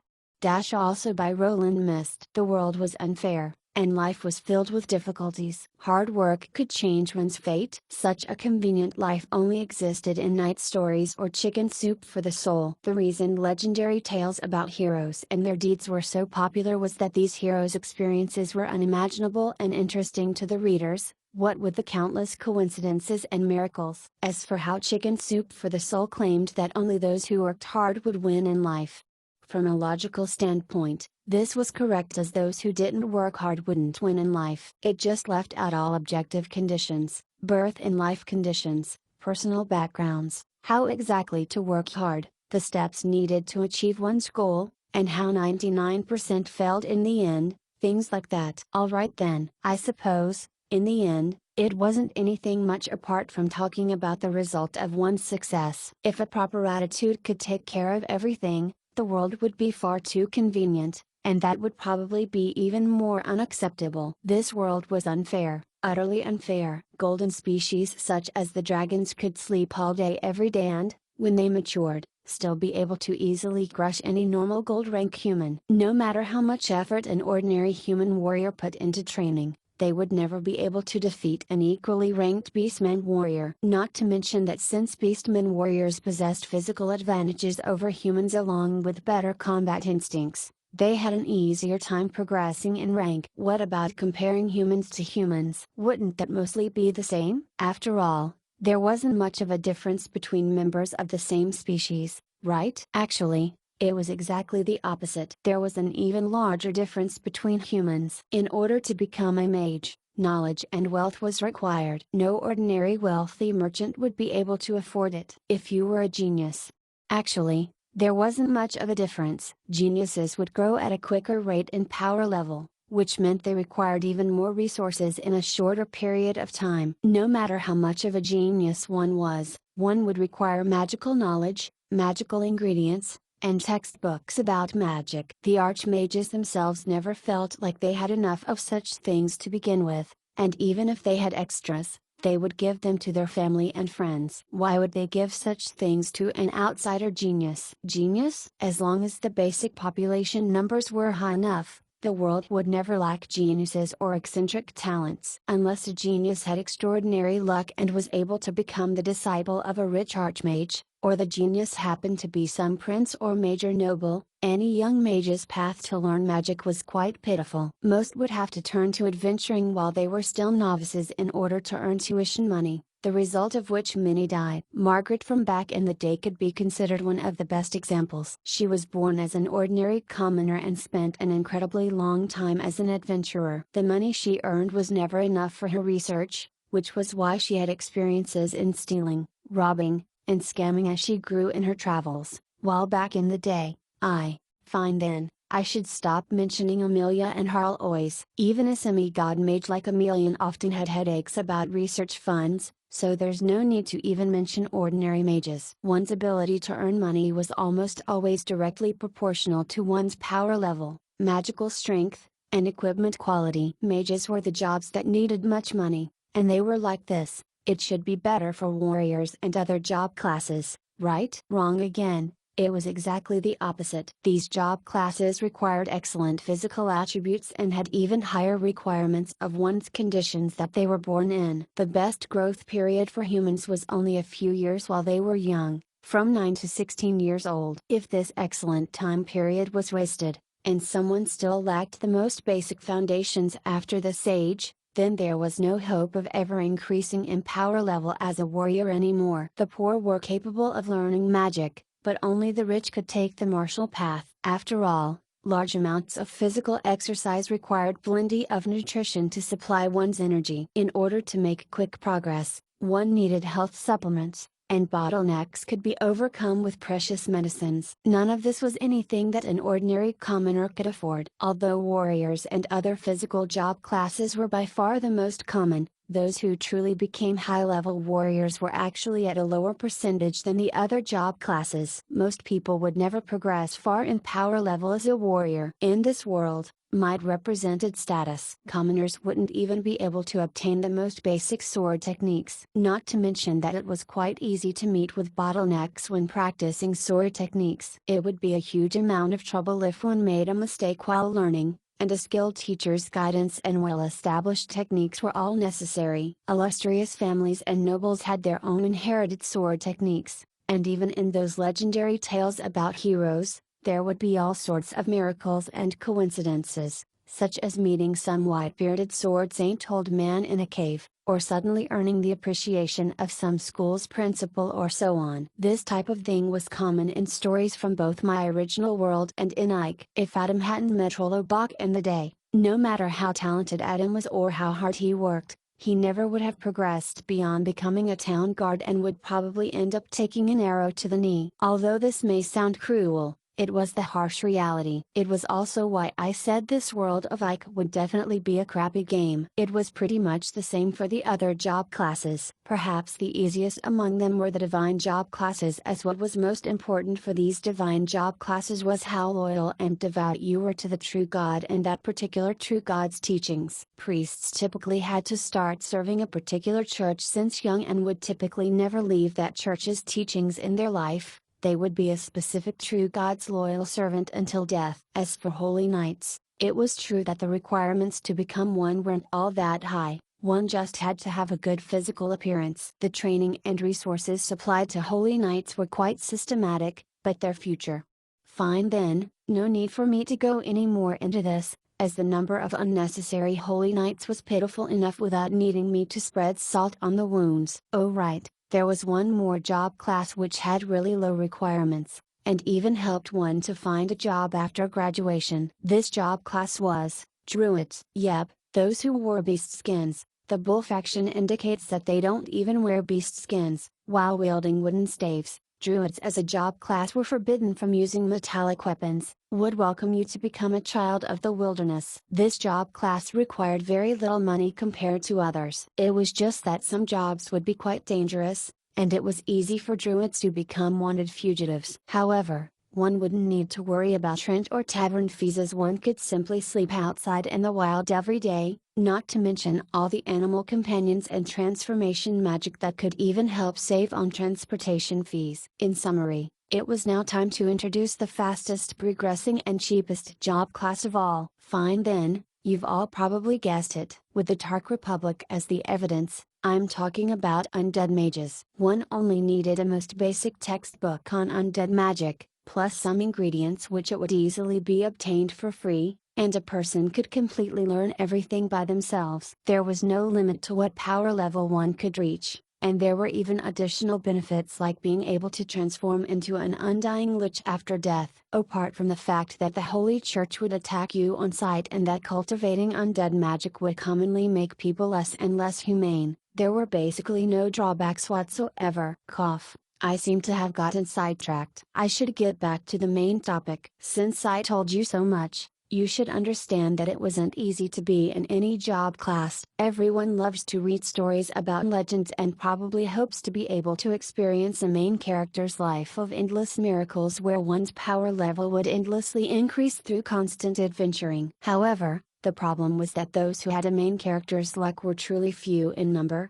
while most people would remain ordinary for their entire life. But how would such a story possibly attract anyone? Everyone wanted god equipment and powerful weapons, outstanding sword techniques, and precious magical knowledge. Yet they were unable to obtain these things. If one could obtain any of these, they were called miracles. After all, that was the reason why people were so passionate about such things. Perhaps there were those who finally settled for being ordinary, believing that their own talent and hard work could only reach such a level. However, there were some people that were trapped at an ordinary level, lacking just a little something more. Did those people regret that they may have missed a once-in-a-lifetime chance in the past? Were they unwilling to spend their lives in ordinariness? Did they still want to personally improve themselves? Sure thing. As long as you were willing to sign a contract with Woomians the law and contract God and became a warrior fighting for the sake of the mortal plane. I could already imagine what all those who still had ambitions about themselves or those who wanted to continue one step higher would think and do when all the exchangeable items were listed on the bulletin boards of every major city in Ike. Were your physical attributes too lacking for your martial arts techniques? Did you miss the best growth period of your life when you were young to train yourself? Then go ahead and exchange for the body redevelopment holy water potion left behind from the Great Demon's generation. After drinking this, not even a barbarian tribe leader or beastman royalty would be able to master any martial arts technique as quickly as you. It only costs 1,000 justice points, Friend, you don't have any great teacher or strong techniques? Friend, you're in luck. We have the 18 dragon subduing palm strikes and Gannoff's divine staff techniques available for just 100 justice points. Only 100 justice points. You want to learn magic? Instead, Dragon Language Mad Curses costs only 100 justice points as well. What? You've been stuck at the peak of silver rank for 10 years already? Try out this Elven Spring Potion. It costs a mere 10,000 points and comes with a guarantee that you'll pass through your bottleneck to gold rank in at most 3 months. Although it's admittedly a bit expensive, just think about it, you'll be a gold grandmaster, a grandmaster. From now on, even an esteemed noble will have to address you as master whenever they see you, which will be worth it for the rest of your life. You're already in legend rank? You don't have anything you want? Friend, even legend ranked sword saints need excellent weapons. Is there really nothing that you need? We have the bow of the sun god, Zeus's gauntlets and the twin swords of chaos, which are all epic tier weapons. What? You've never heard of any of these? Of course you haven't heard of any of them because they're all custom made. The bow of the sun god has 13 different models. The best ones are the most expensive, the most expensive ones are the best. Take a look, this is the legend ranked Apollo 13. It's really capable of shooting down the sun. What? You don't want any of these, and you prefer some customized or god equipment? Not a problem. The smithing god Benny can make any custom order you want, be it a spear or a club or anything you can imagine. 100,000 justice points for semi-god tier equipment, 10,000 justice points for a legend ranked equipment, 1,000 justice points for an epic ranked equipment, and only 100 justice points for an elite grade equipment. So cheap. You insist on only wanting god tier equipment? Fine then. As long as you give us the god equipment level materials by killing off a semi-god ranked undead emperor or something similar, we should be able to give you 1 or even 2 pieces of god equipment for free. And there's no service charge. You don't have the strength to defeat something so powerful? Then, there's no helping it. I suppose you'll just have to pay 2 million justice points, and one of us gods will send you a god tier equipment. All of you simply passing by, stop and take a look. A replica Lich King sword semi-god equipment will cost only 100,000 justice points, and we'll even throw in a free set of ice armor and evil-seeming frost cape. We promise that you'll look more like an evil boss monster than even a Lich King. Would you like a 100-year contract to have your own companion adult dragon? That'll be 90,000 justice points, please. Only 90,000. What? You're asking what exactly this means? Do you know what a dragon knight is? You'll become one instantly with this. Even if you're a semi-god, we have things for you as well. If you're not interested in any of our god equipment or techniques, perhaps you as a semi-god are interested in becoming a true god? That means you need the right to become a god along with a divine obligation. The only way to do this normally would be to slay a god. So are you really sure that you're capable of this? However, we just happen to have a divine obligation open that was left behind by Lorsai, and there are many follower god positions open under Rayor. Would you like to come join us? If you're not interested in becoming a god, we also have personal research notebooks left behind by other semi-gods and dimensional masters. These contain the most foundational secrets of all. Apologies. We don't sell these for any amount of justice points. You'll have to prove your loyalty and worth to us first before we'll consider it. Of course, a sufficient amount of justice points is also what we'll take into consideration. For example, if you can maintain the position of being first ranked in total justice points for an entire year. Only the gods' treasuries would contain more treasure than a dragon's nest. This time, Ayer and his allies were giving it their all. When looking through this dazzling array of superb treasures one could exchange for, it was likely that even semi-gods would be motivated to work for us. Of course, the true gods would end up with many benefits for themselves through all this. That would be an overly long and complex verbose explanation, so I'll skip it. However, as long as my plan succeeded, out of us 5 currently mid-ranked gods, 2, at the minimum, would be able to ascend to become main gods. That was the greatest benefit we were all aiming for. News about what we had available for exchange spread quite quickly. Since the hiring of mercenaries was quite common in Ike, most ordinary warriors saw this as nothing more than a rather long-term mercenary contract. Just that this time, the rewards for being hired were incredibly high. and the employer would be the gods. These warriors weren't perceptive enough to sense the internal conflict amongst the true gods, and why would they possibly not want a piece of this irresistible temptation that everyone could share in? The 10,000 hero armlets we prepared have all been given out within a single day. Should we prepare additional hero armlets? Not out in the open, but secretly prepare another 10,000, and put them all on the black market for me. Set the asking price to 10,000 gold coins apiece. Right, we're also going to take pre-orders for the next batch of hero armlets, and the pre-ordering fee will be 1,000 gold coins. And we won't give refunds.